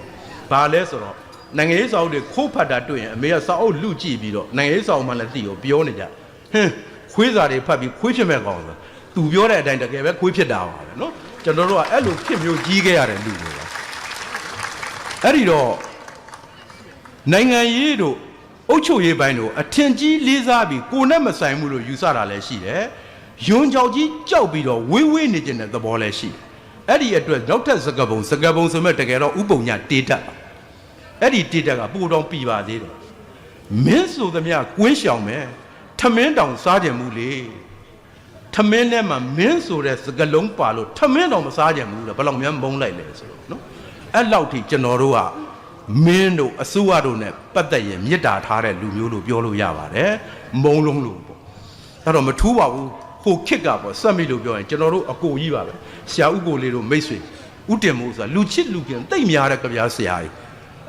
းနော်ကိုတိုင်းပြည်လည်းတိတ်ချစ်တဲ့ဒေသတနာအလွန်အားကြီးတဲ့ကြပြားဆရာကြီးဆုံးတော့ဟိုးရဝင်းမြေချာလော့အင်ဂျယ်လစ်မှာဆုံးသွားပါတယ်အဲ့ဒီဥတင်မိုးကြီးကိုလူငယ်တွေကတိတ်ချစ်တော့အမေရိကရောက်တဲ့လူငယ်တိုင်းကဥတင်မိုးကြီးတွေ့ရင်ထမင်းခေါ်ကြွေးသူများနိုင်ငံဆိုတော့ဗမာထမင်းကစားရခဲ့မရဘူးအဲ့တော့နော်တကယ်စေတနာရှိလုံးလို့ချစ်လုံးလို့ထမင်းကြွေးထမင်းကြွေးလည်းလူငယ်တွေကပြောနေကြစကားရှိတယ်ယဉ်ကျေးမှုရဆရာဘာအသားရှောင်လဲဆိုတော့ဝက်သားရှောင်လားအမဲသားရှောင်လားအဲ့မဲ့ဆရာပြောတဲ့ဟာတိတ်ပြီးလူငယ်တွေခိုက်တာကျွန်တော်တို့အပေါ့ဆရာဘာပြောလဲဆိုဖောင်းမီဝတ်တဲ့အသားအလွယ်လို့ငါဘာမှမရှောင်ပါဘူးကွာနော်စောစောကပြောတဲ့ဥပုံညာတေးတတ်နဲ့အတူတူပဲထင်ပါတယ်မင်းဆိုသမျှကွင်းရှောင်မယ်ထမင်းတောင်စားကြမှုလေဆိုတာအဲ့တော့ဒီစကားပုံတွေကဘာပြောလဲဆိုတော့ကျွန်တော်တို့ရဲ့ရင်ထဲအသေးထဲမှာအသိရှိသော၎င်းမသိလိုက်မသိပါသော၎င်းနိုင်ငံရေးနဲ့ဝေးဝေးနေကြတဲ့အကျင့်ရှိဒါကို apolitical trend လို့ခေါ်ပါတယ်နိုင်ငံရေးကကိုယ်နဲ့မဆိုင်ဘူးဝေးနေတာကောင်းတယ်အန္တရာယ်ကင်းတယ်ဆိုတဲ့အစွဲကျွန်တော်တို့မှာတော်တော်ရှိခဲ့ပါတယ်ကျွန်တော်တို့ကြီးပြင်းခဲ့ရတဲ့ဘဝဟာဒီအစွဲနဲ့အခုတော့လူငယ်တွေအနစ်နာခံလုပ်တဲ့အတွက်ဒီအခြေအနေကယိုရင်းစာပြုတ်လာပါပြီနိုင်ငံရေးကိုလူတွေစိတ်ဝင်စားအောင်မှသိလာပါပြီအဲ့ဒီအတွက်ပေးရတဲ့တန်ရာတန်ဖို့ကလည်းမသေးပါဘူးနော်လူသက်နဲ့ပူကြီးတဲ့ထောင်သက်တွေနဲ့ရင်းပြီးမှရခဲ့တဲ့အခွင့်အရေးလေးပါဒါတော့မခိုင်ပါသေးပါဘူးဘယ်ချက်ပြောက်မှမသေးကြသေးဘူးပေါ့နော်ဒါထားလိုက်ပါတော့ကျွန်တော်တို့ရဲ့မြင်သာထင်သာတဲ့နိုင်ငံရေးတစ်ခုကတော့ apolitical trend မှာနိုင်ငံရေးနဲ့ဝေးဝေးနေကြတယ်ဒါပေမဲ့ကျွန်တော်တို့ကဘလောက်ဝေးဝေးနေကြပြီမဲ့နေမရတဲ့အခြေအနေနဲ့ကျုံးလာရင်ကျွန်တော်တို့စိတ်ကတစ်မျိုးအစွန်းတစ်ဘက်ကိုခုန်ကူးသွားဒီအတွက်စကပုံတွေကျွန်တော်စဉ်းစားရွတ်ကြည့်ပါမယ်ပြန်လေတဲ့ငှက်ခါနားကမှသိမယ်အမှန်တော့ကိုကလိုက်ဖမ်းလို့ပြေးနေရတာခြုံညပုံးနေတာဒါပေမဲ့မန်တင်းတာငါအလှည့်ရောက်ရင်ငါနားဝင်ရရင်တွေ့စီရမယ်အလားတူပုံမြင်ရှိသေးတယ်နော်စကပုံရှိသေးတယ်နေသေးတပခြုံတဲ့ကဂျိုသွေးတပတမြမြအမှန်ခြုံတဲ့ပုံနေရငါအလှည့်ရောက်ရင်တော့ချမယ်ဆိုဂျိုသွေးနေဆိုလိုတာကျွန်တော်တို့ကတတ်နိုင်တော့ခံတယ်မခံနိုင်လို့ချမယ်ဆိုရင်လည်းလက်စားချေခြင်းတဲ့ character ရှိငါခံထားရတာငါအလှည့်ကြလဲဘာလို့လျှော့ရမှာလဲချရမယ်ဒီကောင်တွေယုံတင်ပြရမယ်ဆိုတာမျိုးပေါ့နော်ခေတ်စကားနဲ့ပြောတယ်အဲ့ဒီစိတ်ကလည်းကျွန်တော်တို့မှာတော်တော်ခိုင်ခိုင်မာမာကိုရှိပါတယ်နော်ဒီဟာကလည်းပြဿနာတစ်ခုပေါ့အလားတူပုံမြင်နေအများကြီးရှိပါတယ်စဉ်းစားကြည့်မယ်ဆိုတော့အများကြီးပေါ့တိုးတော့အချိန်ကိုငဲ့ပြီးတော့ကျွန်တော်အများကြီးမပြောတော့ပါဘူးအဲ့တော့ဒုတိယထူးခြားတဲ့ကျွန်တော်ရဲ့နိုင်ငံရေးတက်လေကကျွန်တော်တို့ဟာနော်နိုင်ငံရေးမလုပ်ရင်အရှင်ဝေးဝေးနေတယ်လုပ်ပြီဆိုရင်စစ်ဆက်ညှိနှိုင်းရတဲ့နော်တစ်ဖက်တစ်ဖက်အလျှော့ပေးရတဲ့ဒီမိုကရက်တစ်နိုင်ငံရေးနဲ့တိတ်အကျွမ်းတဝင်မရှိလားဘာလဲဆိုတော့ကိုကခံထားရတာကိုယ့်လက်ကြလဲပြန်ချစစ်သက်တာညှိနှိုင်းတာမလို့ဘူးပေဖြစ်ရင်ခံလိုက်မယ်တူဖြစ်ရင်နှံလိုက်မယ်ဒီလိုသာ နောက်စကပုံတကူကရှိသေးတယ်သေရင်မြေကြီးရှင်ရင်ရွှေကြီးသေတော့ဘာဖြစ်လဲမြေကြီးတဲ့ရောက်အေးရှင်ရင်တော့ငါဘယင်ဖြစ်အဲ့ချိန်မှာတွေ့ပြီနော်တလူစဉ်းစားကြကျွန်တော်တို့တွေလည်းစောတော့ကိုမင်းကိုနိုင်တို့လူနှစ်ရှည်လာများတော့မရောက်ဘူးပေါ့ဗျာနော်ကျွန်တော်တို့ခစ်ကထောင်ကြတယ်ဆိုတာဒီဘက်နောက်ပိုင်းမျိုးဆက်တွေရိုင်းရိုင်းပြောရင်အိုယိုးဘေးအပေါ့ဆုံးတဲ့လောက်ပဲရှိတာဒါတော့နှစ်ကတော့တွက်လိုက်ရင်တိတ်မနှဲပါဘူးနောက်ပိုင်းကတော့နှစ်90တွေပဲအဲ့လောက်တော့မများဘူးတိုးတော့ကျွန်တော်တို့လည်းမကြဆိုသလိုတော့အာဂန္ဓုဘဝနဲ့စွန်းစားကြွဘူးပါတယ်အဲ့ဒီຢာတွေနော်အဲ့လိုစွန်းစားကြွတော့အထက်ကနိုင်ငံသမားကြီးတွေကကျွန်တော်တို့အားပေးတာပေါ့ဗျာကျွန်တော်သိကျေးဇူးတင်ပါတယ်ကျွန်တော်တို့ရောက်သွားတာအသက်20တောင်မပြည့်သေးဘူးဗျရောက်တော့ရှင်းပြောတော့ကြောက်တာပေါ့ဗျာအထက်ရောက်တော့လေလူကြီးတွေကမဲမဲသက်သက်ကြီးတွေဘာကြီးတွေမှမသိဘူးကိုယ်မြတ်တွေ့လားမလားပေါ့လန့်အဲ့တော့နိုင်ငံသမားကြီးကစီးအားပေးတယ်ကျွန်တော်သိကျေးဇူးတင်ပြောကြတယ်ကျွန်တော်အားတက်သွားဟဲ့ကောင်နေခေါင်းမော့ထားရင်ကော့ထားတို့ကထမိန်စုပ်ခိုးလို့ထောင်ကြတာမဟုတ်ဘူးတရက်ဖို့ပုတ်ချဂုံယူမဲတော်တော်သဘောကျအဲ့လိုတော့ကျွန်တော်သူတို့ပြောတယ်ပေဖြစ်ခံလိုက်ကွာတူဖြစ်နှံ့မယ်ပေါ့ကျွန်တော်တို့သဘောသိကြတယ်နောက်လာသေးတယ်ဒုက္ခကိုတော့ရောက်ရမည်မလွယ်ပါအဲ့ဒီအဖိုးကြီးလည်းမရှိတော့ဘူးဗျကျွန်တော်လည်းတေကန်နေပြီဒုက္ခတော့ခုထိမရောက်သေးဘူးနော်ဒါလည်းထားလိုက်ပါတော့ဘာပဲပြောကျွန်တော်တို့မှာအဲ့လိုမန်တင့်ပြီးတော့ကိုယ့်လည်းရောက်ရင်မနှွက်ကြစရန်ဆိုတဲ့ဟာလည်းရှိတနည်းပြောလို့ရှိရင်တော့ကျွန်တော်တို့ရဲ့နိုင်ငံရေးဟာစစ်ဆက်ညှိနှိုင်းပြီးစန့်ကျင်ဘက်အချင်းချင်းအပြန်အလှန်လက်ခံနိုင်တဲ့ရင့်ကျက်မှုကျွန်တော်တို့မှာမရှိစန့်ကျင်ဘက်အချင်းချင်းအပြန်အလှန်ဖယ်ရှားခြင်းနဲ့အကျဉ်းပရနိုင်ငံရေး radical trend လို့ပြောတာနော်ကျွန်တော်တို့မှာဒါပဲအားတန်ခဲ့အဲ့တော့ဒါနဲ့ပတ်သက်ပြီးဆက်ပြောရရင်ပေါ့နော်ကျွန်တော်တို့ဗမာလူမျိုးရဲ့ဇယိုက်ထဲမှာစွဲနေတဲ့နိုင်ငံရေးအကျင့်အဲ့ဒါကဗိုလ်ချုပ်တို့လုံခြံခံရတဲ့ဇူလိုင်19ရက်နောက်ဇူလိုင်20ရက်နေ့မှာလန်ဒန်တိုင်းသတင်းစာနဲ့ဒေါက်တာဘတ်မော်ရဲ့အင်တာဗျူးကျွန်တော်ဒေါက်တာဘတ်မော်သိအထင်ကြီးတဲ့မပါဘူးငယ်ငယ်ကဒါပေမဲ့အဲ့ဒီအင်တာဗျူးတော့တော်တော်ခိုက်အဲ့ဒီမှာဒေါက်တာဘတ်မော်ပြောတဲ့စကားကျွန်တော်တွေးထွက်အောင်မှန်တယ်ထင်တာဘာပြောလဲဆိုတော့ဗမာလူငယ်တွေဟာတဲ့လက်နဲ့ကိုအယူမူဆွဲလန်းသွားပြီဒီအတိုင်းဆိုရင်အနာဂတ်ဗမာနိုင်ငံရေးကိုမဲယုံတွေကမဆုံးပြတ်ပဲတနတ်တွေကဆုံးဖြတ်တော့မယ်တွေးထွက်အောင်မှန်တဲ့စကားလို့ထင်ပါတယ်တစ်ဆက်တည်းပြောရင်ကျွန်တော်တို့ ਨੇ အိန္ဒိချင်းအိန္ဒိယဘာကွာလဲအိန္ဒိယလည်းအင်္ဂလိပ်ကျွန်ဖြစ်တာသို့တော့အိန္ဒိယလွတ်မြောက်မျိုးသားလွတ်လပ်ရေးတိုက်ပွဲမှာအယူဆနှစ်ခုအပြိုင်ပေါ်တယ်တစ်ခုကဂန္ဒီလမ်းကြောင်းအကျမ်းမဖက်အနုနီးနဲ့ဒီမိုကရေစီနီးနဲ့လွတ်လပ်ရေးအရယူမယ်တစ်ခုကတော့စူဘတ်ချန်ဒရာဘုတ်လမ်းကြောင်းလက်နဲ့အရယူမယ်နှစ်ခုအပြိုင်ရှိအိန္ဒိယအများစုကဂန္ဒီကြီးရွေးလိုက်အကျိုးဆက်ကဘာကောင်းသွားလဲဆိုတော့အိန္ဒိယကြီးလွတ်လပ်ရေးရပြီးတော့အိန္ဒိယကွန်မြူနစ်ပါတီခဏတပြုတ်တော့ကိုတဲ့အကြာကြီးပြည်လို့စစ်မဖြစ်ပိုးအရေးကြီးတာအိန္ဒိယဒီမိုကရေစီဘလောက်အကျက်အတဲရှိဘာမှမဖြစ်တခါမှစစ်ဖက်အာဏာသိမ်းမှုမကြုံကျွန်တော်တို့ဒီမှာတော့ဘူအောင်တင်ပြန်လာပြီးရဒန်းတော်ဘူအောင်တင်ကခဏနော်ဒါလည်းကွာဘာကြောင့်လဲကျွန်တော်တို့အမျိုးသားလွတ်မြောက်ရေးလှုပ်ရှားမှုကြည့်လိုက်တော့ကျွန်တော်တို့မှာနော်ဂန္ဒီလမ်းကြောင်းလို့ပြောနိုင်တာပွင့်ပွင့်လင်းလင်းပြောရင်88အရေးတော်ပုံမှာဒေါအောင်ဆန်းစုကြည်တက်ပြီးသူတို့ခေတ်ရောက်တော့မှဂန္ဒီလမ်းကြောင်းဟာလူထုထောက်ခံမှုပိုးရတယ်ကျွန်တော်တို့သမိုင်းကြောင်းပြန်ကြည့်ဘယ်ဟာစခဲ့တယ်လဲရဲဘော်3ချိတ်ကစခဲ့တယ်ရဲဘော်3ချိတ်ကစခဲ့တော့ကျွန်တော်တို့နိုင်ငံရေးမှာမလစ်တက်ကာရိုက်တာအကြံပရန်ကာရိုက်တာပါကိုပါဒါရဲ့အကျိုးဆက်ကဘာလဲဆိုတော့လွတ်လပ်ရေးရပြီး3လမပြည့်သေးဘူးပြည်တွင်းစစ်ဖြစ်ထချကြပြီးတော့နော်အိမ်မက်မကောင်းလဲအာဏာသိမ်းတာတိုင်းပြည်ကြီးကြောက်ထဲကြတော့မယ်ဆိုတော့အကြောင်းပြချက်နဲ့ခလုတ်တိုင်ပြီလဲအာဏာသိမ်းတာအလကားနေလဲအာဏာသိမ်းနေတာဒါအကျင့်ကြီးကိုပါနေအဲ့တော့ဒါတွေကကျွန်တော်တို့ရဲ့ခါရိုက်တာနဲ့ delay နဲ့ဆက်ဆက်နေမလားစဉ်းစားဖို့ဒါတွေကတော့နိုင်ငံရေး delay နဲ့ပြောကြရင်တော့လူငယ်တွေတော့သိကြမှသိမယ်လူကြီးတွေဆိုသိပါတယ်မြမရုပ်ရှင်လောကမှာတရုတ်ပီလွန်းလို့ထင်ရှားတဲ့မင်းသားကြီး2ယောက်ရှိတယောက်ကရိုးရိုးကြီးစီရဥတူတူအတတခံဘက်ကဆိုရင်ဇေယျကြီးပဲဒါကြောင့်ဇီယိုကြီးဇေယျဆိုပိဋကပေးထားတဲ့ပွဲမဟုတ်မခံထက်ကနေရှိရင်အပြတ်ချမယ်ဆိုတာရွှေဘအဲ့ဒီတော့ James Bond ကပေါ့ Bond James Bond ဘာရွှေဘဆိုတာကျွန်တော်တို့သိလက်ခုပ်တီးခဲ့ရရွှေဘတော့တီးတာကျွန်တော်တို့နိုင်ငံရေးမှာကဇေယျကြီးလို့ခံရခံမခံနိုင်ရွှေဘလို့ထခ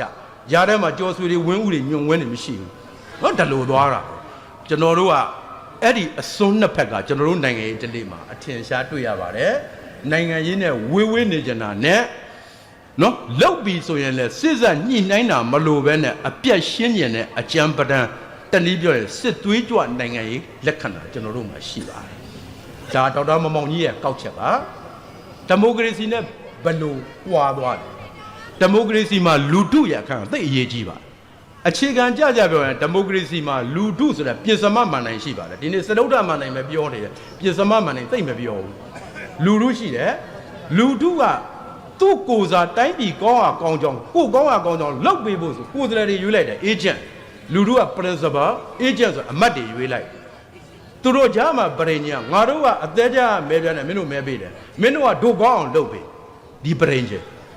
social contract ပေါ့ဒီ contract ဆိုဘယ်သူကပေါက်ဆိုအမတ်ကပေါက်တာများတယ်အဲ့လိုအမတ်ကတက်လာတော့ကတော့လူထုဆန္ဒလိုက်ပါမယ်ဆိုလွတ်တော်တဲ့ရောက်တော့ထင်အောင်လုပ်တယ်အဲ့ဒါမျိုးတွေဖြစ်တာကို agency problem လို့ခေါ်ပါတယ် agency ပြဿနာအဲ့ဒီပြဿနာကိုဘယ်သူကခရာတုတ်ပြီးတော့လူတွေကိုတတိပေးရလဲဆိုတော့စတုဒ္ဓမှန်နိုင်ဆိုတဲ့ media whistleblower ပေါ့ခရာတုတ်ပြီးတော့နော်တတိပေးရတာအဲ့ဒီမိုကရေစီစနစ်မှာရှေ့ကအုပ်ချုပ်ရေးနဲ့ဆိုင်တဲ့မန်တိုင်း၃ခုရှိတယ်တရားစီရင်မန်တိုင်းအုပ်ချုပ်ရေးမန်တိုင်းနော်ဥပဒေပြုရေးမန်တိုင်းဒီ၃ခုနဲ့လူထုအဲ့ဒီကြားထဲမှာမီဒီယာတွေကြားထဲကနေတက်မှတ်ပေးရအဲ့တော့မီဒီယာသိအရေးကြီးတယ်အထူးသဖြင့်လူထုကသိအရေးကြီးတယ်လူထုကခေါင်းဆောင်ကောင်းကိုရွေးတက်ဖို့သိတယ်ဒီမိုကရေစီမှာလူတွေနိုင်ငံရေးစိတ်မဝင်စားရင်ဒီမိုကရေစီရဖို့ဆိုတာလက်တွေ့မှာမလွယ်ပါဘူးကျွန်တော်တို့ ਨੇ နိုင်ငံရေးဝေးဝေးနေကြတဲ့အကျင့်နဲ့ဒီမိုကရေစီနဲ့နီးမနီးချိန်ကြည့်လို့နောက်တစ်ခုဒီမိုကရေစီဆိုတာညှိရတာပါဆရာကြီးတကုံတာစကားနဲ့ပြောရင်မတက်အတူနေပါလူတွေဟာတသွေးတသံတပိတ်မဖြစ်နိုင်ပါဘူးတယောက်နဲ့တယောက်သဘောထားအမြင်ချင်းထပ်တူမကြိုက်အကြိုက်ချင်းလည်းမတူနိုင်ပါဘူးစီလုံးညီညွတ်ရေးအတွက်တသွေးတသံတပိတ်ဖြစ်ရမယ်ဆိုတာဒါဒီမိုကရေစီမဟုတ်အာဏာရှင်စနစ်64ရာဥပဒေတခုပေါ်ဥပါတယ်အမျိုးသားစီလုံးညီညွတ်ရေးဥပဒေတဲ့သိလှတာဥပဒေနာဗမာပြည်မှာအဖွဲ့အစည်းတွေចောင်းသားသမဂ္ဂလို့ဟာမျိုးတွေနိုင်ငံရေးပါတီတွေများနေတာဟာအမျိုးသားစီလုံးညီညွတ်ရေးထိခိုက်တယ်ဒါကြောင့်အကုန်ဖြက်ပါတီဆိုလို့မြန်မာဆိုလေလမ်းတဲ့တစ်ခုပဲကြံလေအဲ့လိုတသွေးတန်တမိတ်ညီညွတ်ရေးဟာဒီမိုကရေစီမဟုတ်ပါဘူးအာဏာရှင်စနစ်အဲ့တော့ဒီမိုကရေစီကကွဲမှာပဲညင်းမှာပဲအယူဆမျိုးစုံရှိရမှာပဲ diversity အဲ့ဒါဒီမိုကရေစီရဲ့အလှသို့တော့တစ်ဖက်ကအဲ့ဒီအကွဲအပြဲတွေကြားတဲ့ကညီညွတ်ဖို့လည်းလိုပါတယ်ဒီမိုကရေစီကဒီစန့်ကျင်ဘက်တစ်ခုကိုပေါင်းထားတဲ့အလှအဲ့ဒီတော့ဘာလို့ရလဲဆိုတော့ဒီမိုကရေစီရဲ့လုံနည်းလုံခံမှာအနုညံ့ဆုံးအသိမွေဆုံးပေါင်းရညှိရတာအဖွဲ့အစည်းတစ်ယောက်နှစ်ခုလူပုဂ္ဂိုလ်နှစ်ယောက်ပဲဖြစ်အောင်တော့အဖွဲ့အစည်းတိုင်းလူတိုင်းမှာကိုယ့်ရဲ့ expected value ဆိုတာမျှော်လင့်တန်ဖိုးတွေရှိတာငါကဘာလို့ကျင်တယ် तू ကဘာလို့ကျင်ဆွေးနွေးကြမယ်ညှိကြမယ်ဆိုကိုယ့်ရဲ့ expected value ကိုလိုချင်တာကိုနှစ်ဖက်လုံးကမလျှော့ရင်ဘယ်တော့မှအဖြေမရဘူးအဲ့တော့ဘာလို့ရလဲဆိုတော့လိုချင်တာကိုဖျောက်ပြဖို့မဟုတ်မေ့ပြဖို့မဟုတ်အသာထားအောင်လောလောဆယ်လက်ရှိချင်းနဲ့တာရင်မစိုးဘူး better option တော်ပြီဆိုတဲ့နှလုံးသွင်းပြီးတော့ကိုကလည်း expected value ကိုနည်းနည်းလျှော့ better option တော်ပြီ तू ကလည်းအဲ့လိုလျှော့တစ်ချိန်မှာညှိရင်နဲ့အဖြေတစ်ခုရလိမ့်မယ်အဲ့ဒါကိုဒီအယူဆကိုဖော်ထုတ်တဲ့ပညာရှင်နာမည်အစွဲပြုပြီး niche equilibrium ဆို John Nash ကိုအစွဲပြုပြီးခေါ်တာပါဒါရုပ်ရှင်လည်းရှိပါတယ် beautiful mind ဆိုတာဒီမိုကရေစီရဲ့အသက်ကအဲ့ဒီ game မှာဆိုလိုတာနှစ်ဖက်စစ်သက်ညှိနှိုင်းရတာဒါကြောင့်လက်ပတောင်းကိစ္စဖြစ်တော့ဒေါ်အောင်ဆန်းစုကြည်နော်လူတုလက်ခုပ်တံမရနိုင်တာကိုသိရတဲ့ဒီမိုကရေစီအနှစ်သာရကိုသူအမုန်းခံပြောခဲ့ပါတယ်ဒီမိုကရေစီဆိုတာညှိကြရတာပဲဒါပေမဲ့ကျွန်တော်တို့မှာညှိတက်နိုင်တဲ့ democratic culture တနည်းပြောရင် dialogue culture တိတ်မရှိအပြစ်တင်လို့တော့မရဘူးကျွန်တော်တို့ကတခါမှလူလိုသူလိုအညှိမှမခံဘူးအမြဲတမ်းအစောကြီးခံရတော့ကိုယ့်လက်ရောက်ချတယ်မှာပေါ့နော်အပြစ်မတင်ပါဘူးသို့တော့ဒီမိုကရေစီနဲ့တော့တိတ်မနီးလာဘူးလို့နော်ဒေါက်တာမောင်ကြီးကကောက်ချက်ချပါတယ်။ဒါတိတ်ကြာသွားလိမ့်မယ်အဲ့ဒါကနော်နိုင်ငံရေးတလိလူမှုတလိရှိသေးတယ်လူမှုတလိဆိုတော့သူ့တိုင်းပြည်ရဲ့လူမှုစီးပွားရေးဘဝယဉ်ကျေးမှုဘဝပညာရေးဘဝနဲ့ဆိုင်အဲ့တော့ကျွန်တော်တို့တိုင်းပြည်ရဲ့ပညာရေးဘဝကိုပဲလူမှုရေးစီးပွားရေးဘဝကြည့်နော်စီးပွားရေးမှာဖြစ်စဉ်တွေရှိပါတယ်စီးပွားရေးမှာအနိုင်ဆုံးအဆင့်ကစိုက်ပျိုးရေးအဲ့ဒီကနေဖွံ့ဖြိုးရေးလေကားရဲ့ပထမလေကားစာစက်ဖို့ဒုတိယလေကားစာဝန်ဆောင်မှုတတိယလေကားစာတီထွင်မှုကဘာမှာတီထွင်မှုစီးပွားရေးတွေရောက်ပါတယ်ကျွန်တော်တို့ကပထမလေကားစာမဟုတ်ဘူးမရောက်သေးဘူး သူများနေရ IT ခေတ်ပညာခေတ် on နေချင်မှာကျွန်တော်တို့က cloud လေးရတဲ့ဒိုးတောင်ကောင်းတော့မယ်နော်ဘဝအဲ့လိုကျွန်တော်စီးပွားရေးဘဝအနေထားကိုအမှန်တိုင်းသိဖို့ကျွန်တော်တို့လူမှုရေးနဲ့ပညာရေးဘဝပြန်ချင်ကျွန်တော်တို့ရဲ့လူမှုဘဝမှာဘောင်းမီရှင်မြင်တရုတ်မှအစကြောက်နေရတဲ့ဘဝနဲ့ကြီးခဲ့ရတာနော်ဒါကျွန်တော်တို့ဘဝကျွန်တော်တို့ပညာရေးဘဝ64ခုနဲ့တက္ကသိုလ်အဥပဒေဆိုတာထွက်လာပြီးကြတဲ့တက္ကသိုလ်မှာနိုင်ငံရေးသိပ္ပံဆိုတာသိအရေးကြီးတဲ့ဘာသာပြောက်သွားပါမြန်မာဆိုလေလမ်းစဉ်ပါတီကမှာနိုင်ငံရေးသိပ္ပံဆိုတဲ့နာမည်နဲ့သင်ခိုင်းပါတယ်အဲ့ဒါပညာမဟုတ်ပါဘူးဝါဒပြန့်ကြီးသူတို့ပေါက်တက္ကနာယူဆတွေရိုက်သွန်းလာတာနော်ဒါပညာမဟုတ်ပါဘူးအခုထိလည်းမပေါ်သေးပါဘူးအဲ့တော့ကျွန်တော်တို့ကဒီမိုကရက်တစ်အတွေ့အကြုံတွေအယူဆတွေတက္ကသိုလ်ကလည်းမပေးနိုင်လူ့ဘဝတည်းကလည်းဒီအတွေ့အကြုံမရှိပိုးဆိုတာကျွန်တော်တို့စာပေလောကလည်းဒါမပေးဘူးလက်ဝဲပဲတစ်ဖက်သက်အားကောင်းခဲ့ကျွန်တော်တို့လေးစားရတဲ့စာရေးကြတွေအားလုံးကြည့်လိုက်လက်ဝဲຫນွယ်တာကြီးအဲ့ဒီတော့အခုမှဒီမိုကရေစီဆိုတော့ကျွန်တော်တို့ကဒီမိုကရေစီဆိုတာဘာလဲဈေးကွက်ဆိုတာဘာလဲအခုမှရှာတရားရနဲ့လေ့လာနေတာအဖြစ်ကတော်တော်ဆိုးပါတယ်အဲ့တော့ဒီအချိန်တွေမှာကျွန်တော်တို့လူမှုနိုင်ငံရေးဘော sorry လူမှုစီးပွားရေးဘောကလည်းနော်အခွင့်မသားခဲ့ဘူးလို့ပြောရမှာအဲ့တော့ကျွန်တော်တို့ရဲ့ထူးခြားချက်ကလည်းဒီအခွင့်မသားမှုကပေါ်တာသူ့မှာလည်းထူးခြားချက်၃ခုရှိပါတယ်နံပါတ်1ထူးခြားချက်ကကျွန်တော်တို့ကနှုံးဆန်အခြေပြုချင်းကပ်နေအဲ့ဒါသိကြတယ်စဉ်းစားနေမှာ2ခုရှိပါတယ်တစ်ခုကနှုံးဆန်အခြေပြုချင်းကပ်နေ normative thinking လို့ခေါ်ပါအကောင်းဆုံးစံတွေကိုကင်ထားပြီးတော့ကိုတိုင်းပြည်ရဲ့တကယ်ဖြစ်နေတာကိုမစဉ်းစားမနဲ့ဒီစံနေအတိုင်းဇလုတ်တိုက်ကြည့်ဒီစံနေနဲ့ကြိုက်မှလက်ခံမယ်ဆိုတဲ့အယူဆမှားလားဆိုတော့မှားတယ်လို့ယတိပြပြောမရဘူးလက်တွေ့တော့မကြသူနဲ့ပြောင်းပြန်ကစံနေကိုမပြစ်ပဲဘူးသို့တော့အလုတ်လုတ်ဖို့အတွက်အလုတ်တောင်းကကြည့်ပြီးတော့လက်တွေ့လုတ်ရမရလုတ်ရတာနဲ့စမယ်တဖြည်းဖြည်းမှလူကျင်တဲ့ဆောင်ကိုတွားမယ်ဆိုတာဒါ pragmatic ချင်းကပ်နေလက်တွေ့အခြေပြုချင်းကပ်နေနဲ့နှုံးဆန်အခြေပြုချင်းကပ်နေကျွန်တော်တို့လူမျိုးကနှုံးဆန်အခြေပြုချင်းကပ်နေတိတ်ကြဲအဲ့ဒါဘာသာရေးနဲ့လည်းဆိုင်ပါဒီမှာဆရာတော်တွေလည်းပါတော့မှားရင်လည်းတပည့်တော်ခွင့်လွတ်ပါဖတ်ဖူးတာလေးပြန်ပြောမှာပါเนาะကြိုးတောင်းမှန်တာပါတောင်းမှန်ပုပြီဆိုတော့မှားခွင့်ရှိပြီထင်ပါတယ်ဆက်ပြောပါမယ်เนาะအဲ့တော့အဲ့ဒါဘာလဲဆိုတော့ဘီယန်နာဘုန်းကြီးတစ်ပါးရဲ့ thesis ပေါ့ထေရဝါဒ၃နိုင်ငံကိုသူကစာပေးလုပ်တာလေ့လာတော့မတူဘူးတဲ့ထေရဝါဒ၃နိုင်ငံတိတ်ညွတ်မတူဘူးတီရီလင်ကဘိဒကသမုံမှာဝိနည်းပုံကျွတ်တယ်ထိုင်းကတုတ်ထံကိုညွတ်တယ်ကျွန်တော်တို့ဗမာကဘိဒကသိမ့်ကိုတိတ်ညွတ်တာဘိဒကသုံးပုံကိုတိတ်ပြီးတော့တော့သဘောကျအဲ့ဒီယူဆတပည့်တော်မှန်မယ်တဲ့ဟုတ်တယ်တပည့်တော်အညာမှာအခုဒီရွာတွေဆိုရှိတယ်ညလက်သာသာဆိုရင်နွေးချမ်းဝိုင်းဖွဲ့ပြီးတော့အဘိဓမ္မာညင်းညတာပိုးကြီးတယ်ဒီခါလေးပရိပောက်ပြီးထတတ်တာလည်းရှိတယ်နော်ဒါမျိုးတွေရှိတော့အဘိဓမ္မာအစွဲတန်တယ်ကောင်းလားဆိုတာကောင်းတယ်အဘိဓမ္မာဆိုတာတကယ်စံနေအလေးနဲ့တွေဒါတွေကိုလေ့လာတာကျွန်တော်လူမျိုးရဲ့လေးနဲ့ချင်တဲ့သဘောဒါကြိုက်တယ်သို့တော့အစွဲကတော်ယုံတန်ယုံလေ့လာတာပဲကောင်းတယ်အစွဲလို့ဖြစ်သွားရင်ပြဿနာရှိဘယ်မှာပြဿနာရှိတယ်ဆိုတော့လက်တွေ့ကျင့်စဉ်ပိုင်းမှာပြဿနာရှိဒီမှာဘာနဲ့ဆက်ပြောရမလဲဆိုတော့ကမ္မထနာစတိယဆရာတော်ကြီးတွေမကြာခဏမိတ်နေဆိုတာစာခံရင်ဉာဏ်စဉ်တက်ဖို့ခက်တယ်တိတ်တော့အစနားမလဲဘူးနောက်မှဆရာတော်တစ်ပါးကိုမေးကြည့်တော့ဆရာတော်ဆိုလဲတပည့်တော်တို့ကအပြင်လောကမှာဘာသာရေးနဲ့ဝေးပါတယ်ဗျာဒါပေမဲ့အစိုးရကျေးဇူးပါပဲဘာသာရေးနဲ့နေတာထောင်ထဲကျဘုန်းကြီးတွေနဲ့တူနေရတော့တော်တော်သင်္ကြန်တွေပါတယ်တက်ဘူးလိုက်ပါသူတို့ကျေးဇူးပါဟောဆရာတော်တစ်ပါးမိန်ဘူးတယ်သူအဲ့ဒါဘာဆိုလို့လားလဲဆိုတော့တလူကွာတဲ့တို့ရဲ့ကျင့်စဉ်ပိုင်းကဝိပဿနာကမင်းတို့ခေတ်စကားနဲ့ပြောရင်ခန္ဓာကိုယ်ရဲ့ reality ကိုကြည့်ခိုင်းတာဘုန်းကြီးစကားနဲ့ပြောတော့ခန္ဓာကိုယ်ရဲ့ဖြစ်ပျက်အစဉ်ကိုရှုမှတ်ခိုင်းတာအဲ့ဒီအတွက်ဖျားပေးတဲ့နေရာတတိပဋ္ဌာန်ကြီးထွက်သက်ဝင်သက်မှတ်ခိုင်းတာအဲ့တော့ယောဂီတယောက်တရားအထုတ်တော့မယ်ကမ္မထမ်းလုပ်တော့မယ်ဆိုရောက်လာရင်ဘုန်းနော်ဆရာတော်ကနေထွက်သက်ဝင်သက်ခြိတိုင်းမှာတမာတိထူထောင်ခိုင်းတယ်အဲ့လိုနဲ့တမန်ယောဂီကကြိုးစားရင်နဲ့တစ်ချိန်မှာထွက်သက်ဝင်သက်ကိုမှတ်ရင်နဲ့စိတ်ကငြိမ်းပြီးတမာတိရပြီးတဖြည်းဖြည်းဉာဏ်စဉ်တက်လာတာဖြစ်တယ်ခုနအဘိဓမ္မာအစွဲတန်လွန်းသူအဘိဓမ္မာဥကွက်ကြမရသူလည်းဘုန်းကြီးခန်းသလိုမှတ်တယ်ထွက်သက်ဝင်သက်ဒါသူစိတ်ကပြေးနေဟာလေရီရပဲလို့ဟာမဟာစီရပဲညာဟာမိုးကုတ်ကတော့တလူသူ့ဂျာလဘရနေတာလေတမန်ယောဂီဉာဏ်စဉ်ရလဲသူဘာမှမဖြစ်အဲ့ဒါကိုစာခံရင်ဉာဏ်စဉ်တက်ဖို့ခက်တတ်တယ်ဒါကစာကိုပြစ်ပယ်တာမဟုတ်ပါဘူးအစွဲမကြီးဖို့စံတွေကိုတိတ်ပြီးတော့လက်တွေ့ပြစ်ပယ်ပြီးမကိုးဝယ်ဘူးပြောတာလို့ထင်ပါတယ်အရေးကြီးတာကတော့ကျွန်တော်တို့မှာနိုင်ငံရေးမှာလည်းစာခံတာရှိတတ်ပါတရေသေးဝါဒနဲ့ပေါ်ပြတရေသေးဝါဒပုံစံနှမျိုးပေါ်ပြပါတယ်စာအုပ်ထဲပါတာတွေကို ကျွန်တော်တို့တိုင်းပြည်လက်တွေဖြစ်မဖြစ်မစင်လာပဲဇွတ်အကောင့်တယ်ပေါ့နောက်တစ်ခုကသူများနိုင်ငံတွေလောက်တာကိုဇွတ်အကောင့်တယ်ပေါ့လားအဲ့ဒါတရသေးဝါဒဘယ်ကလာလဲဆိုဆွမ်းသာပြောတယ်စံတွေကိုသဘောကျရာကနေလာစံအခြေပြုချင်းကပ်အဲ့ဒါကိုပေါ်ပြတဲ့သကပုံတစ်ခုလည်းရှိပါမစားရအရှင်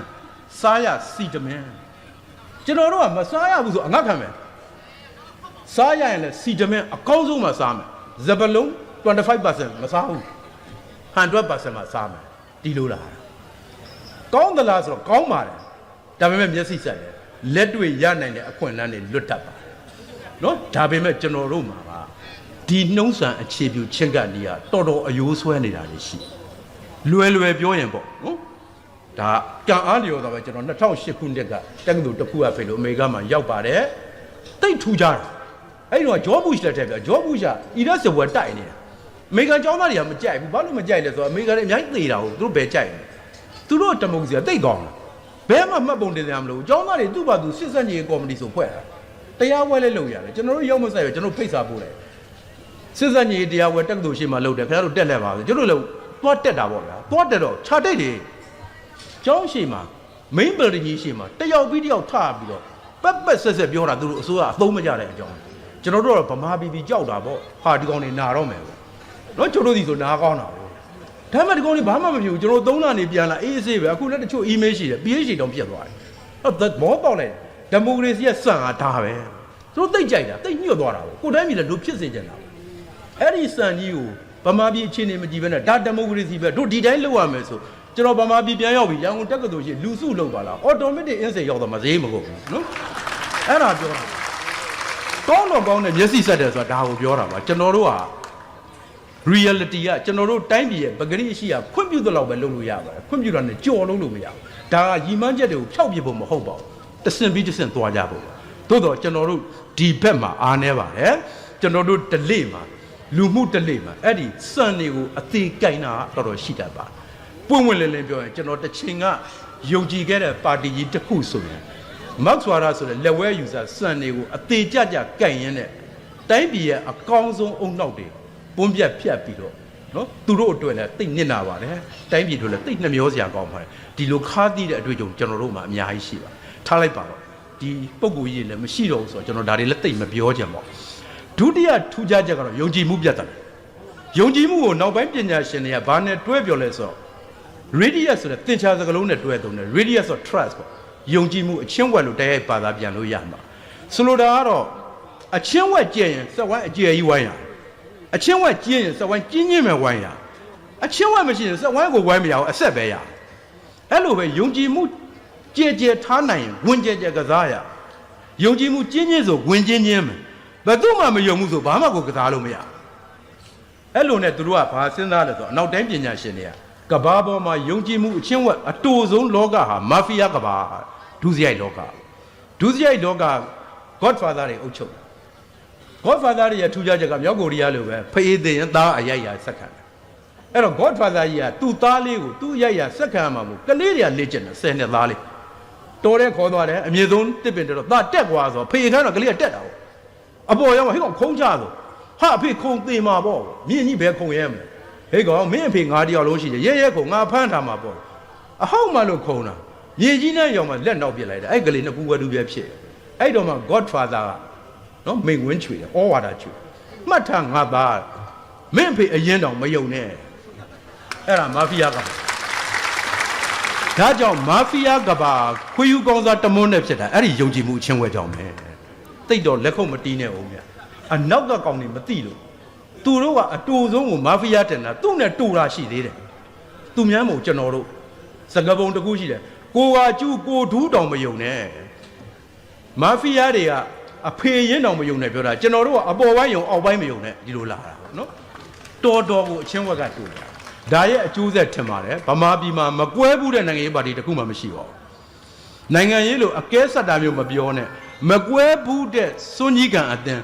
းမန္တလေးမလွန်ဆန်လူအသင်းကလွဲလို့နှစ်တရာအတွင်းမကွဲဘူးလားဒီတဲ့သင်းမှာကျွန်တော်တို့ကြားဘူးလေဒါကြောင့်နိုင်ငံသားတွေကပြောတယ်ကျွန်တော်တို့မခံကျင်မင်းနဲ့ခန်းနေရတယ်မှန်းနေတာမင်းတို့လူမျိုးကတိတ်ထူးကြတာ2ယောက်ရှိ3ကိုင်းကွဲတယ်အဲ့တော့ဒါပါပဲ ဒီမိုကရေစီဆိုတာယုံကြည်မှုကြဲကြဲနဲ့အလုပ်လုပ်ရတာပါဟိုလူမတင်ငါဟိုလူမယုံပိုးဆိုတာကမယုံရင်သွားဆိုအထက်အထက်ဒီလိုနီးတွေနဲ့ဖြည့်ရှင်းကြလို့မရပါဘူးဒါကလည်းကျွန်တော်တို့ဒလိနဲ့ဒီမိုကရေစီရဲ့အနှစ်သာရတွေအဟကွာနေတာကိုဖော်ပြချက်လို့ထင်ပါတယ်နောက်ဆုံးတစ်ခုကတော့သူရဲကောင်းကိုးကွယ်မှုဒါကလည်းကျွန်တော်တို့ဒလိနဲ့ဆိုင်ပါတယ်ကျွန်တော်တို့ကြီးပြင်းခဲ့ရတဲ့ဇက်ပွဲတွေကြည့်လိုက်ဟာမင်းသမီးငိုလိုက်မင်းသားငိုလိုက်ဇက်ထက်ပိုင်းဒုက္ခတွေသိရောက်မပူနဲ့မိုးလင်းကန်ကြီးကြတရားမကြီးဆင်းလာတယ်โอเคအကုန်ပြည်လဲသွားမယ်ဒီလိုကြည်လာတော့ကျွန်တော်တို့ကဒုက္ခရောက်နေတရားမင်းမျော်လေကျွန်တော်တို့ငယ်ငယ်ကတော့ကျွန်တော်တို့ကသိများများမစဉ်းစားတတ်ဘူးပညာလည်းမတောက်တစ်ခေါက်တတ်တော့အစိုးရနဲ့မတက်အစိုးရတို့ရန်သူပဲအစိုးရနဲ့ရန်သူကတော့ဒုမိတ်ဆွေဖြစ်မှာပဲအဲ့တော့အစိုးရနဲ့မတက်ရင်ကျွန်တော်တို့ကအားကိုးတဲ့တရားမင်းထင်ကျွန်တော်တို့ငယ်ငယ်တုန်းကအစိုးရနဲ့တရုတ်နဲ့သိမတက်အဲ့တော့ကျွန်တော်တို့ကတရုတ်တော်တော်မျောလင့်တယ်တရုတ်ကိုကျွန်တော်တို့ကမျောကြည့်လာတာကျွန်တော် generation တစ်ခုလုံးပြောလို့ရအဲ့တော့ကျွန်တော်တို့ပြောင်းခါတယ်တရားအားထုတ်တဲ့ကောင်တွေပေါ့တရုတ်အားထားပေါ့အခုနောက်ပိုင်းကျတော့တမျိုးပြစ်လာတဲ့ကြတချို့သောလူငယ်တွေကတရုတ်မကြိုက်တော့ဘာလို့ဆိုတရုတ်နဲ့အစိုးရနဲ့တဲ့သွားအစိုးရနဲ့မတဲ့တဲ့အမေရိကန်ပဲပြောင်းကြည့်လာအဲ့တော့ကျွန်တော်စဉ်းစားကြည့်တယ်တရုတ်နဲ့အမေရိကန်ပဲပြောင်းသွားတယ်လက်တွေ့မှာတော့ကိုအားမကိုးတဲ့တရားမင်းမျော်ဝါဒကအတူတူပဲတကယ်ဒီမိုကရေစီရဲ့အနှစ်တရားဥစ္စာရင်လို့ဥစ္စာရင်ခဲ့ပါဘယ်သူမှအားကိုးလို့မရပါဘူးကိုယ်တိုင်လုံးမှကိုယ်တိုင်ရတာသို့တော့ကျွန်တော်တို့မှာသူရဲကောင်းမျော်တဲ့အလေးထားလည်းရှိပါတယ်နောက်တစ်ခု950တွေနဲ့ကြီးပြင်းလိုလာတော့ဖြစ်မသိဘူးကျွန်တော်တို့ကဇယိုက်သေးတွေသိဆွဲတစ်မဟုတ်နှစ်မဖြူရင်မဲဆိုတဲ့စဉ်းစားနည်းသိဆွဲ950တွေဖတ်လိုက်ရင်အကောင်းမှုသမျှဘုရားအလောင်းအဆိုးမှုသမျှဒေဝရဒီအမြင်ကဆွဲနေတော့ကျွန်တော်တို့ကအကောင်းမှုသမျှဘူကြောင့်စားအဆိုးမှုသမျှဟိုလူကြီးဒီလောကျက်နဲ့ပဲသွားတာနော်ရှာပြောရဟိုလူကြီးပဲတော့ဒါတွေကလည်းပြန်စဉ်းစားအောင်ဒီမိုကရေစီကပြဿနာတွေကိုပုဂ္ဂိုလ်ကိုအခြေပြုပြီးစဉ်းစားရတာမဟုတ်ပါဘူးအယူအဆတွေချင်းအခြေလေညှိကြရတယ်ညှိမရရင်လူအဆုံးပြတ်ယူချရတယ်အဲ့တော့ချုပ်လိုက်ရင်ကျွန်တော်တို့လူမှုတလိဟာလေဒီမိုကရေစီနဲ့အဟကွာတာတွေတော်တော်ရှိဟန်တူပါတယ်အဲ့ဒါနှစ်ခုကိုပေါင်းပြီးဒေါက်တာမောင်မောင်ကြီးကောက်ချက်ချတာကတော့ဗမာတွေရဲ့လူမှုနိုင်ငံရေးဒလိဟာဗမာလူမျိုးတွေရဲ့အပြစ်ကြောင့်တော့မဟုတ်ဘူးသို့တော့ဒီဒလိတွေစွဲနေတာဟာဗမာပြည်မှာဒီမိုကရေစီအမြင့်တွေရှင်သန်မှုခဲရနိုင်တယ်အာဏာရှင်စနစ်အမြင့်တွေဖို့တော့သိလွယ်တယ်အဲ့ဒီကောက်ချက်ထွက်ပြီးသိမကြဘူးဗျသူ့စာအုပ်ထွက်လာတာအဲ့ဆိုရင်သိမကြဘူးကျွန်တော်တို့နော်တော်လိုင်းရေးကောင်စီကနေမြမဆိုချင်လေလမ်းစဉ်ပြောင်းသွားပြီးမစင်ကိုမစင်တော့ဘူးဒီလိုဖြစ်သွားတာအဲ့တော့ဒါတွေကလည်းဆက်စဉ်းစားနိုင်ဖို့ကျွန်တော်ဖတ်ရတာလေးကိုတစ်စင်းဖောက်တဲ့ချတာပါအချင်းတော်တော်လင့်သွားပြီဒုတိယပိုင်းကိုတိုက်ကြရိုက်သွားပါမယ်ဒီမိုကရေစီအပြောင်းလဲစောစောကပြောသလိုပဲအာဏာရှင်စနစ်ကရင့်ကျက်ခိုင်မာတဲ့ဒီမိုကရေစီတွားရတဲ့ခရီးစဉ်ဒါကိုပညာရှင်တယောက်ဟာဗတ်တက္ကသိုလ်ကဆမ်မြူအယ်ဟန်တင်တန်ဆိုတဲ့ပညာရှင်ကသူ့အယူဆတစ်ခုတင်ပါတယ်ဒီမိုကရေစီခရီးဟာတောက်လျှောက်ရှေ့ကိုမနာတမ်းနောက်မဆုတ်တမ်းတွားတဲ့ခရီးတနည်းပြောအေကန်ခရီးမဟုတ်ဘူးဒီမိုကရေစီကတေချာပေါက် 100% မုတ်ချအောင်ရမည်ဆိုတာအေကန်ခရီးမဟုတ်ဘူးတဲ့တခါတလေရှေ့သွားရင်ကနေအကြောင်းကြောင့်နောက်ပြန်ဆုတ်တာတွေရှိတယ်အနေကံခရီးပါအဲ့တော့ तू အဲ့ဒါနဲ့နာမည်ပေးပါတယ်တကဘာလုံးအတိုင်းတာဒီမိုကရေစီရှေ့တိုးတာကို तू wave လို့ fly လို့သုံးပါအကြောင်းကြောင့်နောက်ပြန်ဆုတ်တာကို reverse wave လို့သုံးပါတယ်နောက်ပြန်လိုက်တယ်အဲ့လိုနဲ့နော် तू ကဘာမှာသူ့စာအုပ်ထွက်တဲ့61ကအခုချိန်ကြီးကဘာပေါ်မှာပေါ့နော်ဒီမိုကရေစီရှေ့တိုးတဲ့3လိုင်းကြုံပြီးပြီနောက်ပြန်ဆုတ်တဲ့2လိုင်းကြုံပြီးပြီစုစုပေါင်းလှိုင်း9လိုင်းကြုံပြီးဆိုလှိုင်းကြီးရေထွက်ပြဒါလေးကိုနည်းနည်းလေးသိခံပြီးတော့နားထောင်စေချင်ပါတယ်ကျွန်တော်တို့ ਨੇ ဘယ်လိုဆက်လဲကြည့်အောင်သူပြောတဲ့ပထမလှိုင်းပထမရှေ့တိုးတဲ့လှိုင်းဟာဘယ်တော့မှပေါ်လဲဆို19ရာစုနှောင်းပိုင်းနဲ့20ရာစုအစောပိုင်းမှာပေါ်တယ်ဘယ်မှာဗဟိုပြုလဲဆိုစက်မှုတော်လှန်ရေးမွေးရမြေဖြစ်ခဲ့တဲ့ဥရောပနဲ့အမေရိကမှာဗဟိုပြုပေါ်တယ်သူ့ရဲ့ကျေးဇူးကြောင့်ကမ္ဘာမှာပထမအသုတ်ဒီမိုကရေစီနိုင်ငံတွေပေါ်လာတယ်ဒါဒီမိုကရေစီရဲ့အဖွင့်ခရီးပါသို့တော့အဲ့ဒီအချိန်ကကျွန်တော်တို့သမိုင်းပြန်ကြည့်ရင်ကိုလိုနီဗြိတိစနစ်အောက်မှာပဲရှိသေးတယ်ကျွန်တော်တို့ ਨੇ တိုက်ရိုက်မဆိုင်ပါဘူးဒါကြောင့်ဒါကိုအကျယ်မပြောတော့ပါဘူးသို့တော့အဲ့ဒီပထမလိုင်းပထမအသုတ်ဒီမိုကရေစီနိုင်ငံတွေပေါ်ပြီးမှအဲ့ဒီနိုင်ငံတွေကတချို့သောနိုင်ငံတွေမှာဒီမိုကရေစီနဲ့စန့်ကျင်ဘက်အယူဆတွေအာဏာရကုန်တယ်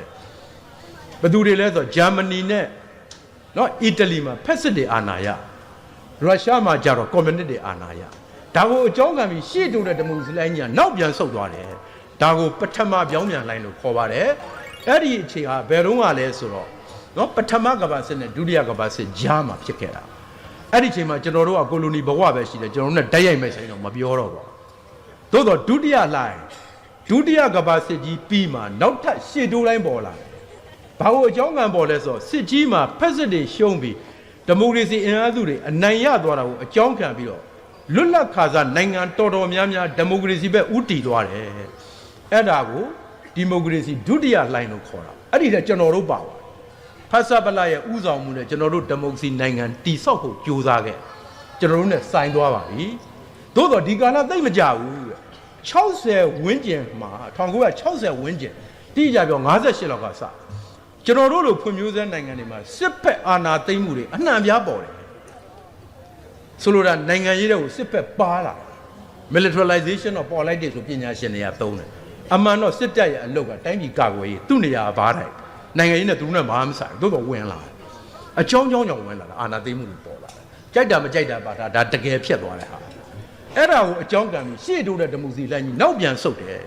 ဒါဒုတိယပြောင်းပြန်လိုက်ကျွန်တော်တို့ကကွက်တိဆိုင်ပါတယ်58အိမ်ဆောင်အစိုးရလက်ထက်မှာနောက်ပြန်လှိုင်းကိုကျွန်တော်တို့စမြည်ခဲ့ရတယ်60နဲ့အာနာသိန်းတော့မြည်ုံနဲ့မဟုတ်အမုန်းဆွဲခဲ့ရတယ်ဒီနေ့အထိနောက်ပြန်လှိုင်းထိသွားလို့ကျွန်တော်တို့ပါလီမန်ဒီမိုကရေစီပျောက်သွားတယ်လွှတ်တော်ပျောက်တယ်ပါတီတွေပျောက်တယ်အဖွဲ့အစည်းတွေပျောက်တယ်ပညာရေးပြတ်တယ်အစုံဖြစ်သွားခဲ့တာပေါ့နော်ဒါကြောင့်ဒါကျွန်တော်တို့နဲ့ဆိုင်ပါတယ်သို့တော့တဲ့1984မှာပေါ်တူဂီကစလိုက်တဲ့ဒီမိုကရေစီအရေးကင်းကြီးဟာအာရကဘာအလွယ်လို့တစ်ကမ္ဘာလုံးပြန်သွားတယ်အဲ့ဒါကိုဒီမိုကရေစီတတိယလှိုင်းလို့ခေါ်တာဒီလှိုင်းကြီးကတော့တော်တော်ကြီးကျယ်တယ်အဲ့ဒီလှိုင်းကြီးထဲမှာကျွန်တော်တို့ပါတယ်ကျွန်တော်တို့ရှစ်လေးလုံးမှာဒီနောက်ခံကမှာဖြစ်ခဲ့တဲ့ဟာအဲ့တော့အဲ့ဒါကတော့ကျွန်တော်တို့ဒီနေ့အပြောင်းလဲနဲ့တိုက်ရိုက်ဆိုင်တော့နည်းနည်းလေးချက်ပြောဖို့လိုမယ်ထင်ပါတယ်နည်းနည်းတော့လေးနိုင်ပါတယ်စဉ်းစားကြဖို့အဲ့ဒီတတိယလှိုင်းကာလမှာပုံစံနှမျိုးနဲ့ဒီမိုကရေစီရသွားတယ်ပထမပုံစံကနော်ဘယ်မှာဖြစ်လဲဆိုတော့လက်တင်အရှေ့ဥရောပနိုင်ငံကွန်မြူနစ်နိုင်ငံဟောင်းနေမှာဖြစ်သွားဒါကြောင့်သူ့ကိုအရှေ့ဥရောပပုံစံလို့လဲခေါ်ဘယ်လိုဖြစ်လဲဆိုတော့ကျွန်တော်တို့လိုပဲမခံနိုင်လို့လမ်းပေါ်တက်ဒါပေမဲ့ကောင်းတာကသူတို့အစိုးရရောသူတို့လူတွေကဒီမိုကရက်တစ်ကာချာထိုက်လျောက်ရှိလမ်းပေါ်ပြဿနာကိုလမ်းပေါ်မရှင်းဘူးဇပွဲဝိုင်းရောက်ဇပွဲဝိုင်းမှာမှလက်ရှိအစိုးရနဲ့တပိတ်ကောင်းဆောင်တွေအကြေလဲညှိပြီးတော့ဗရိညင်တစ်ခုလုပ်အဲ့ဒီဗရိညင်ညာအပြောင်းလဲကိုဖော်ယူသွေးထွက်တန်ယုံမှုနှိုင်းရှင်ခြင်းအပြင်အ ਨੇ ဆုံးနဲ့အပြောင်းလဲကိုဖော်သွားနိုင်ဒါကြောင့်သူ့ကိုဂရီဘာတော်လန်ရေးလို့လည်းသုံးအဲ့ဒါကိုပါမောက္ခရှမစ်တာဆိုတဲ့အီတာလီယန်ပါမောက္ခကတော့ဒါကိုနော် petty transition ဗရိညင်အပြောင်းလဲလို့သွားတာဘာလို့လဲဆိုတော့အစိုးရနဲ့အတိုက်ကဗရိညင်ပြုတ်ပြီးညှိနှိုင်းဆွေးနွေးပြီးအပြောင်းလဲဖော်ယူသိတ်ကောင်းတဲ့ပုံစံမွေးရမြေကတော့အရှိဥရောပတကယ်မွေးရမြေဖြစ်တာကျွန်တော်တို့အရှိဥရောပ89မှာကျွန်တော်တို့က88တည်းကစတယ်ပထမစတဲ့ဥစိန်လွင်လက်ထက်စော်တာပဲအစိုးရမှာလုံးဝတာဝန်ရှိပါတယ်အစစ်စက်အညှိနှိုင်းခန်းကိုမခံဘူးဆေးပေါ်ကြောဘက်ကိုအလုံးမခံဘူးပြစ်တာဒီဘက်မှာလူထုမှာတာဝန်မရှိပါဘူးသို့တော့ဒေါက်တာမောင်မောင်လက်ထက်ပြန်စဉ်းစားကြဖို့အယူဆကွဲလွဲနိုင်ပါတယ်ပြန်စဉ်းစားသိတယ်ဒေါက်တာမောင်မောင်လက်ထက်ကြတော့သူက3လအတွင်းရွေးကောက်ပွဲလုပ်မယ်လို့ကန့်လန့်တော့ကျွန်တော်တို့ခေါင်းဆောင်တွေကဘယ်လိုစဉ်းစားလဲ3လအတွင်းရွေးကောက်ပွဲလုပ်ရတော့ခိုင်မာပြီးသားတက်ဆွညာနိုင်မယ်တို့ကအခုမှပါတီထောင်ရတာရှုံးနိုင်မယ်အဲ့ဒီဆုံးဖြတ်ချက်ကိုကျွန်တော်တို့ကလည်းကြိုက်ဦးနုတယောက်ပဲကန့်ကွက်တယ်ကျွန်တော်တို့မကြိုက်ခဲ့ဦးနုကဘာပြောလဲရှုံးဘာဖြစ်လဲစနစ်ပြောင်းဖို့လိုတယ်တို့လုပ်အောင်ဝင်ရအောင်လက်ခံရအောင်ရှုံးလည်းနောက်တစ်ချိန်ပြန်နိုင်မှာပေါ့ပါလီမန်ထဲမှာအတိုက်ခံနေတဲ့နေမယ်ဒါပြန်စဉ်းစားဖို့ကောင်းပါသို့တော့ကျွန်တော်တို့ဒါလက်မခံဘူးကျွန်တော်တို့က3လအတွင်းရွေးကောက်ပွဲကိုညင်းတယ်ဘာတောင်းဆိုကြားပြဆိုတာတောင်းအဲ့ဒီမှာရှုပ်ထွေးမှုပေါ်တယ်လို့ကျွန်တော်ထင်တယ်ကြားပြဆိုတာကအင်္ဂလိပ်လိုပြောရင် interim government ဘယ်မှာပဲရလဲဆိုဥပဒေတွင်တိုက်ပွဲမှာပဲရတမိုင်းမှာကြည့်ဥပဒေတွင်တိုက်ပွဲမှာအစိုးရလည်းရှေ့ဖိဖို့ခက်တယ်အတိုက်ခံဘက်ကလည်းရှေ့ဆက်ဖို့ခက်တယ်အဲ့လိုအချိန်မှာနှစ်ဖက်ညှိပြီးကြားအဖြစ်တစ်ခုအနေနဲ့သူ့လူတချို့ကိုလူတချို့နဲ့စစ်တပ်ပွဲရတာကိုကြားပြတ်လို့ခေါ်တာဥပမာပြောရင်လွတ်လပ်ရေးတိုက်ပွဲနောက်ဆုံးအဆင့်မှာဘယင်ကန်စိတ်ကြိုက်လူတွေကတချို့ဖတ်စပလစိတ်ကြိုက်ဘိုးချုပ်တွေကတချို့ပေါင်းဖွဲ့တာကြားပြတ်ကျွန်တော်တို့ကကြားပြတ်လို့ပါဇက်ကပြောမယ်တကယ်တောင်းတော့ တပိတ်ကလိုလားတဲ့လူတွေကြီးပါရမယ်လက်ရှိအစိုးရကောင်တွေတယောက်မှမပါရဘူးဆိုတာဖြစ်တယ်အဲ့ဒါကြအနှစ်သာရအကြကြပြောရင်ကြားပြတ်မဟုတ်တော့ဘာဖြစ်သွားဆို temporary government ယာယီအစိုးရဖြစ်သွားဒါလက်နက်ကင်တိုက်ပွဲဆိုရတတ်ပါတယ်လက်နက်ကင်တိုက်ပွဲမှာနိုင်နေပြီစစ်ရေးရစောပြီးပြီတပြည်လုံးမသိမ့်နိုင်သေးတော့နိုင်ငံတကာထောက်ခံမှုရအောင်ယာယီအစိုးရဆိုတာမျိုးဖွဲ့ကိုကအနိုင်တိုက်ထားတဲ့အတွက်ကိုကလူကြီးဖွဲ့လို့ရတယ်သူတို့ထည့်တယ်မလို့ဥပမာဘီယန်နာမှာစိုင်ကုန်မကြခင်ငုရင်ပီတင်းတို့ဖွဲ့ခဲ့တာမျိုးเนาะဒါကိုယာယီအစိုးရဒါပေမဲ့ကျွန်တော်တို့ကကြားပြတ်ဆိုမဲ့ယာယီတောင်းတယ်လက်နက်ကင်မတိုက်နိုင်တာမဟုတ်ဘဲနဲ့ဥပဒေတွင်းကနေမရနိုင်တာကိုတောင်းမိတယ်လို့ကျွန်တော်ပြန်စဉ်းစားမိအဲ့ဒီအခြေအနေကပွင့်ဝင်လည်းပြောရင်ကျွန်တော်တို့မှာရွေးတရားများများမရှိနှစ်မျိုးပဲရှိတယ်လူလိန်ရွေးမလားလူမိုက်ရွေးမလားလူမိုက်ရွေးပြိုင်းမိုက်လို့မရအောင်ကျွန်တော်တို့နာမယ်လူလိန်ရွေးတော်သေးတယ်သူလိန်ကိုလိန်ဆိုလိုတာကစားလို့ရကျွန်တော်တို့ကဒေါက်တာမောင်မောင်ကြီးကိုလူလိန်ဆိုပြီးတော့ညင်းလိုက်တော့လူမိုက်တက်လာတယ်ဘာဖြစ်တယ်ဆိုတော့အားလုံးအသိပဲနော်အချို့ကိစ္စတွေကျွန်တော်တို့အမုန်းခံပြောရတာသမိုင်းမှာအမှားကျော်တန်လျာမလဲစေကျွန်တော်လူလိန်လူမိုက်ရွေးချယ်မှုပြဿနာဟာနောက်ထပ်လည်းကြုံကောင်းကြုံနိုင်တယ်လို့စိတ်ထဲမှာစိုးရိမ်နေလို့ဒါပြောတာနောက်ထပ်စဉ်းစားပေးကြဖို့မြစ်တာရက်ခံနေပါတယ်ထားလိုက်ကံအားလျော်တော့နောက်ထပ်ပုံစံတစ်ခုပေါ်လာအဲ့ဒီပုံစံကတော့စောစောကဂရီပါလို့တော့မကောင်းဘူးရတဲ့ပြောဂရီပါအပြိုစစ်စစ်ဆိုဒါတော့တစ်ခုလိုက်ကျွန်တော်တို့ကပိုးတော့အပြိုညာတော့တစ်ခုလိုက်နဲ့ညာတာဒါကံကြမ္မာမတတ်နိုင်ဘူးအဲ့ဒါဘာလဲဆိုတော့ကျမတာနာမည်ပေးတယ် impose transition သူ့ကြလူလူတိုက်ပွဲကစတာပေါ့အာနာရတဲ့သူတွေကိုယ်တိုင်ကအပြောင်းလဲစဘာလို့စလဲဆိုတော့စေတနာတက်တက်မို့အမျော်မြင်ခေကြီးကပြောင်းသွားတယ်60ဝန်းကျင်စစ်ဘက်အာဏာသိမ်းတော့ကနော်ကဘာမှာတခြားနိုင်ငံတွေလည်းစစ်ဘက်ကလူတွေအာဏာဝင်သိမ်းချနေကြတာဘယ်သူမှမပြောဘူးကျွန်တော်တို့80ကနေ84ကွာတောက်လျှောက်ဌာနပြတိုင်းရှိတယ်ဘယ် BOA BBC မှမလာဘူးဒီကောင်တွေ community တွေဆိုတရင်မောင်ချထားတာအဲ့ဒီတော့ကတမျိုးအနေထားနော်အခုကျတော့မှအခေတ်ကပြောင်းသွားအဲ့တော့ဟိုတုန်းကတော့အာဏာသိမ်းတဲ့အစိုးရဖြစ်လေကွန်မြူနစ်သာစန့်ကျင်တယ်ဆိုရင်အမေရိကန်ကိုယ်တိုင်ကမဟာမိတ်သဘောထားတယ်နောက်တစ်ခုကနော်အဲ့ဒီကာလကအာဏာသိမ်းပြီးတော့ကိုယ့်ဘာကို on the paper legal ဖြစ်အောင်လုပ်လိုက်ဘယ်သူမှကြီးကြီးမားမားမကန့်ကွက်60နဲ့အာဏာသိမ်းတယ်ဘယ်နိုင်ငံညာမှကြီးကြီးမားမကန့်ကွက်80လေအခြေအောင်ဥပဒေထွက်တယ်ဘယ်သူမှမကန့်ကွက်ပြီးသွားအဲ့ဒီတော့ကရဘာလင်တိုင်းပြိုပြီး80ကုန်တော့ပိုင်းဒါမျိုးမရတော့တမိုင်းကပြောင်းပြန်ဖြစ်သွားတယ် demilitarization of politics ဆိုသုံးတယ်အကျုံးညောင်းနိုင်ငံရေးတဲ့ရောက်နေတဲ့စစ်ဘက်တွေပြန်ဆုတ်ခွာတဲ့ဖြစ်ကြီးဘာလို့ဆုတ်ခွာလဲတော့ legal ဆိုတာနဲ့ပိုးအရေးကြီးတဲ့ဝါရတက်လာတယ် legitimacy legal ကိုတရားဝင်ပြန်တယ်တော်တော်များများ legitimacy လည်းတရားဝင်ပြန်တယ်ကျွန်တော်ကွဲအောင်တရားနီလန်းကြမှုလို့ပြန်တရားနီလန်းကြမှုနဲ့တရားဝင် legal ဘာကွာလဲ legal on the paper လိန်လို့ရတယ်တရားနီလန်းကြမှုလိန်လို့မရဘူးသူ on the paper နဲ့တက်တည်ပြလို့မရဘူး public opinion ဆိုလူထုထင်မြင်ချက်နဲ့သွားလူထုထင်မြင်ချက်နှစ်မျိုးရှိနိုင်ငံတကာမိသားစုထင်မြင်ချက်နဲ့ပြည်တွင်းလူထုထင်မြင်ချက်နိုင်ငံတကာမိသားစုကအစိုးရတစ်ခုကတရားနီလန်းမကြဘူးလို့ယူဆတဲ့၍သူ့ဆေးဝါကြောပဲမလုပ်ဒီကောင်တကောင်ကျွတ်ဘဝမတက်နိုင် globalization ခေတ်မှာဘယ်သူမှအထီးကျန်ဘဝနဲ့မလုံရောဒါတစ်ချက်ပြည်တွင်းလူထုထင်မြင်ချက်လူထုကသက်ဆိုင်ရာအစိုးရကိုတရားနီလန်းမကြဘူးလို့ယူဆတဲ့၍အစိုးရနဲ့လူထုကြားမှာ trust ပြောက်နေပြီယုံကြည်မှုပြောက်အဲ့ဒါဆိုအစိုးရဘာလို့လူထုကအကောင်းမထင်ဘူးကောင်းလည်းကောင်းမလားအဲ့လိုနိုင်ငံမျိုးပညာရှင်တွေက face tech အရေးနိုင်တယ်လို့သုံးတယ်အဲ့တော့နောက်ပိုင်းမှာ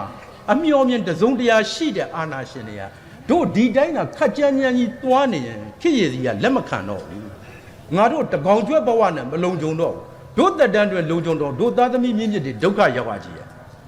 တို့လူတို့ကတို့မကြည့်ရင်လည်းငါတို့ဘာမှမဖြစ်တော့ငါတို့သားသမီးတွေအနာကမသေးကြဘူးတလူစိုးရင်ပူပန်မှုဝမ်းသာပါတယ်သူတို့စိုးရင်ကကောင်းမှန်သိတာအဆင်မြင့်တယ်အဲ့တော့သူတို့ကအပြောင်းလဲစားဒါလည်းတဘာဝကြတယ်ထိုင်နေအကောင်းသားထသွားမှအကျိုးမှန်းသိဆိုတာမျိုးမဖြစ်အောင်ဖွင့်ပေးလိုက်လို့ငါတို့ဘက်မြန်တနက်ပြောင်းလှက်လာဘက်နဲ့လုံမလဲသူတို့စဉ်းစားမှာစဉ်းစားတကယ်လို့မစဉ်းစားမိတော့စဉ်းစားခြင်းအောင်တွန့်ပေးတယ်ကျွန်တော်တို့အားချောင်းတာတွေလည်းရှိတယ်ဘဒုကိုခုံယုံတင်မယ်ဟိုသူခုံယုံတင်မယ်အောက်ကလည်းနေသေးကြောက်ပလားလည်းမေးသေးဒါတွေကလည်းကျွန်တော်တို့ရှိတယ်အဲ့ဒီခါကြတော့သူတို့ကဘာလုပ်ပြောင်းတော့ပြောင်းမယ်ဒါပေမဲ့ငါတို့အတွက်လုံခြုံစိတ်ချရတဲ့အခြေအနေတည်းဖန်တီးပြီးမှ impose လုပ်ပြီးမှအပြောင်းလဲဖော်မယ်ဒါကြောင့် impose transition လို့သုံးတာသတ်မှတ်ပြတ်ထန်းပြီးအပြောင်းလဲပေါ့ဒီနဲ့တဲ့တဲ့ရွယ်စိတ်ကြိုက် constitution ရေးပြီးမှအပြောင်းလဲကိုဖော်ယူတယ်ကျွန်တော်တို့ အပြောင်းလဲကဒါနဲ့သွားခဲ့ရတာပါ2010ရွေးကောက်ပွဲကဒါနဲ့သွားခဲ့ရတာအဲ့တော့ဒီ impose transition လို့နာမည်ပေးတဲ့ရှစ်မီတာတတိပေးတယ်ဟောဒီအပြောင်းလဲပုံစံကတခြားအပြောင်းလဲနဲ့မတူဘူးသိပ်ရှုပ်တယ်အစင်မသိရင်တာရှည်သွားနိုင်တယ်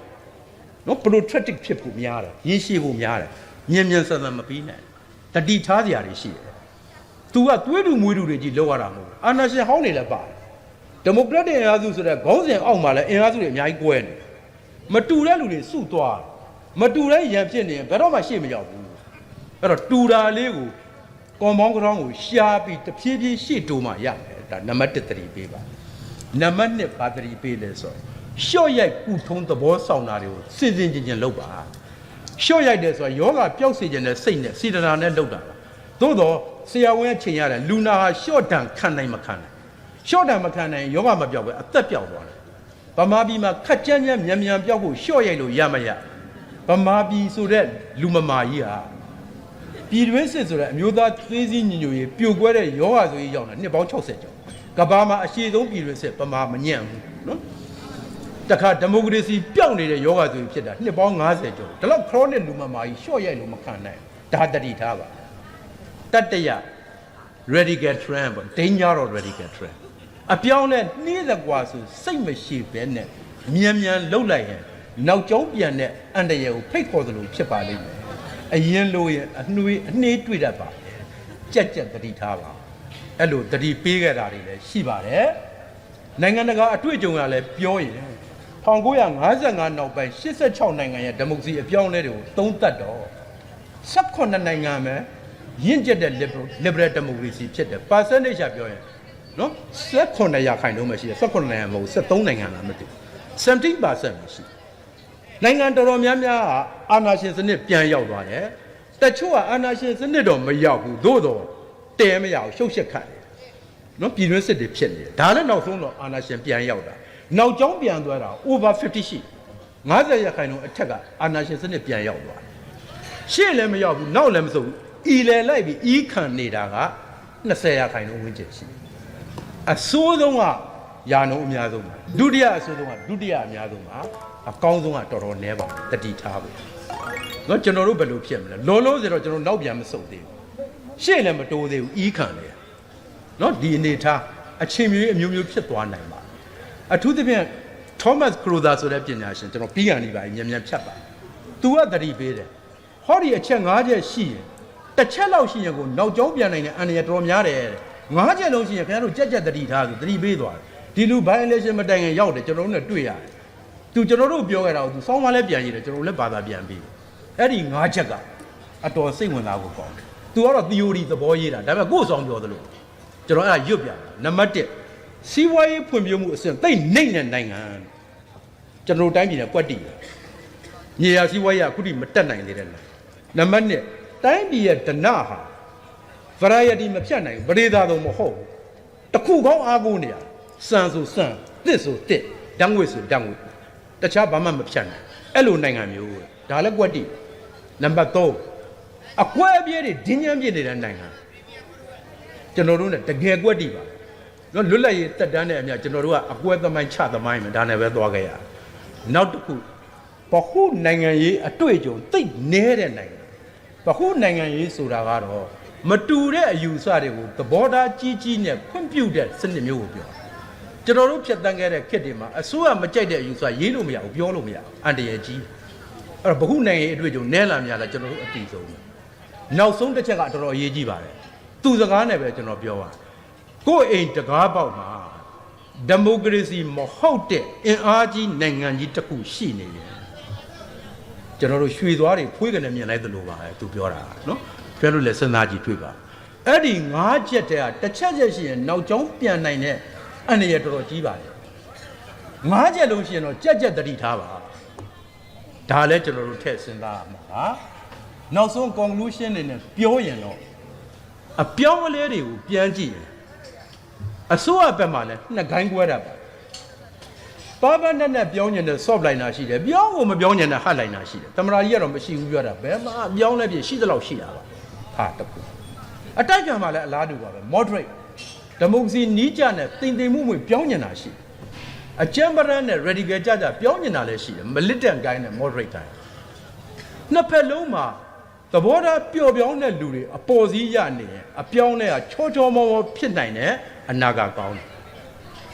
နှစ်ဖက်သုံးဖို့တစ်ဖက်ဖက်မှာအကျမ်းပရန်သမားတွေအပေါ်စီးရလာရင်တော့နောက်ကျောင်းပြန်တဲ့အန္တရာယ်ပိုများတယ်ပြက်တာများအခုထိကျွန်တော်တို့အပြောင်းလဲကာလ2 နှစ်နီးပါးတက်တန်းမှာစင်ခေါ်မှုတွေအများကြီးကြုံပြီးပါစင်ခေါ်မှုတစ်ခါကြုံနိုင်လဲတစ်ခါရိုင်းသွားတာကခွေခောက်မတက်ဘူးဒါပေမဲ့ကံကောင်းနေသေးတာကတော့အခုထိတော့နောက်ကျောင်းမပြန်သေးဘူးဘာလို့လဲဆိုတော့နှစ်ဖက်လုံးမှာတစုံတရာပျော့ပြောင်းတဲ့သူတွေအပေါ်စီးရနေသေးတယ်ဒါကြောင့်ကျွန်တော်တို့မစိုးသေးဘူးလို့ထင်တယ်သို့တော့ဒါထာဝရယူဆလို့မရဘူးတစ်ချိန်မဟုတ်တစ်ချိန်မှာအပြောင်းလဲတွေဖြစ်သွားနိုင်တယ်အထူးသဖြင့်စိန်ခေါ်မှုတွေများလာရင်နှစ်ဖက်လုံးကသဘောထားပျော့ပြောင်းတဲ့သူတွေနေရာမှာတင်းမာတဲ့သူတွေတက်တယ်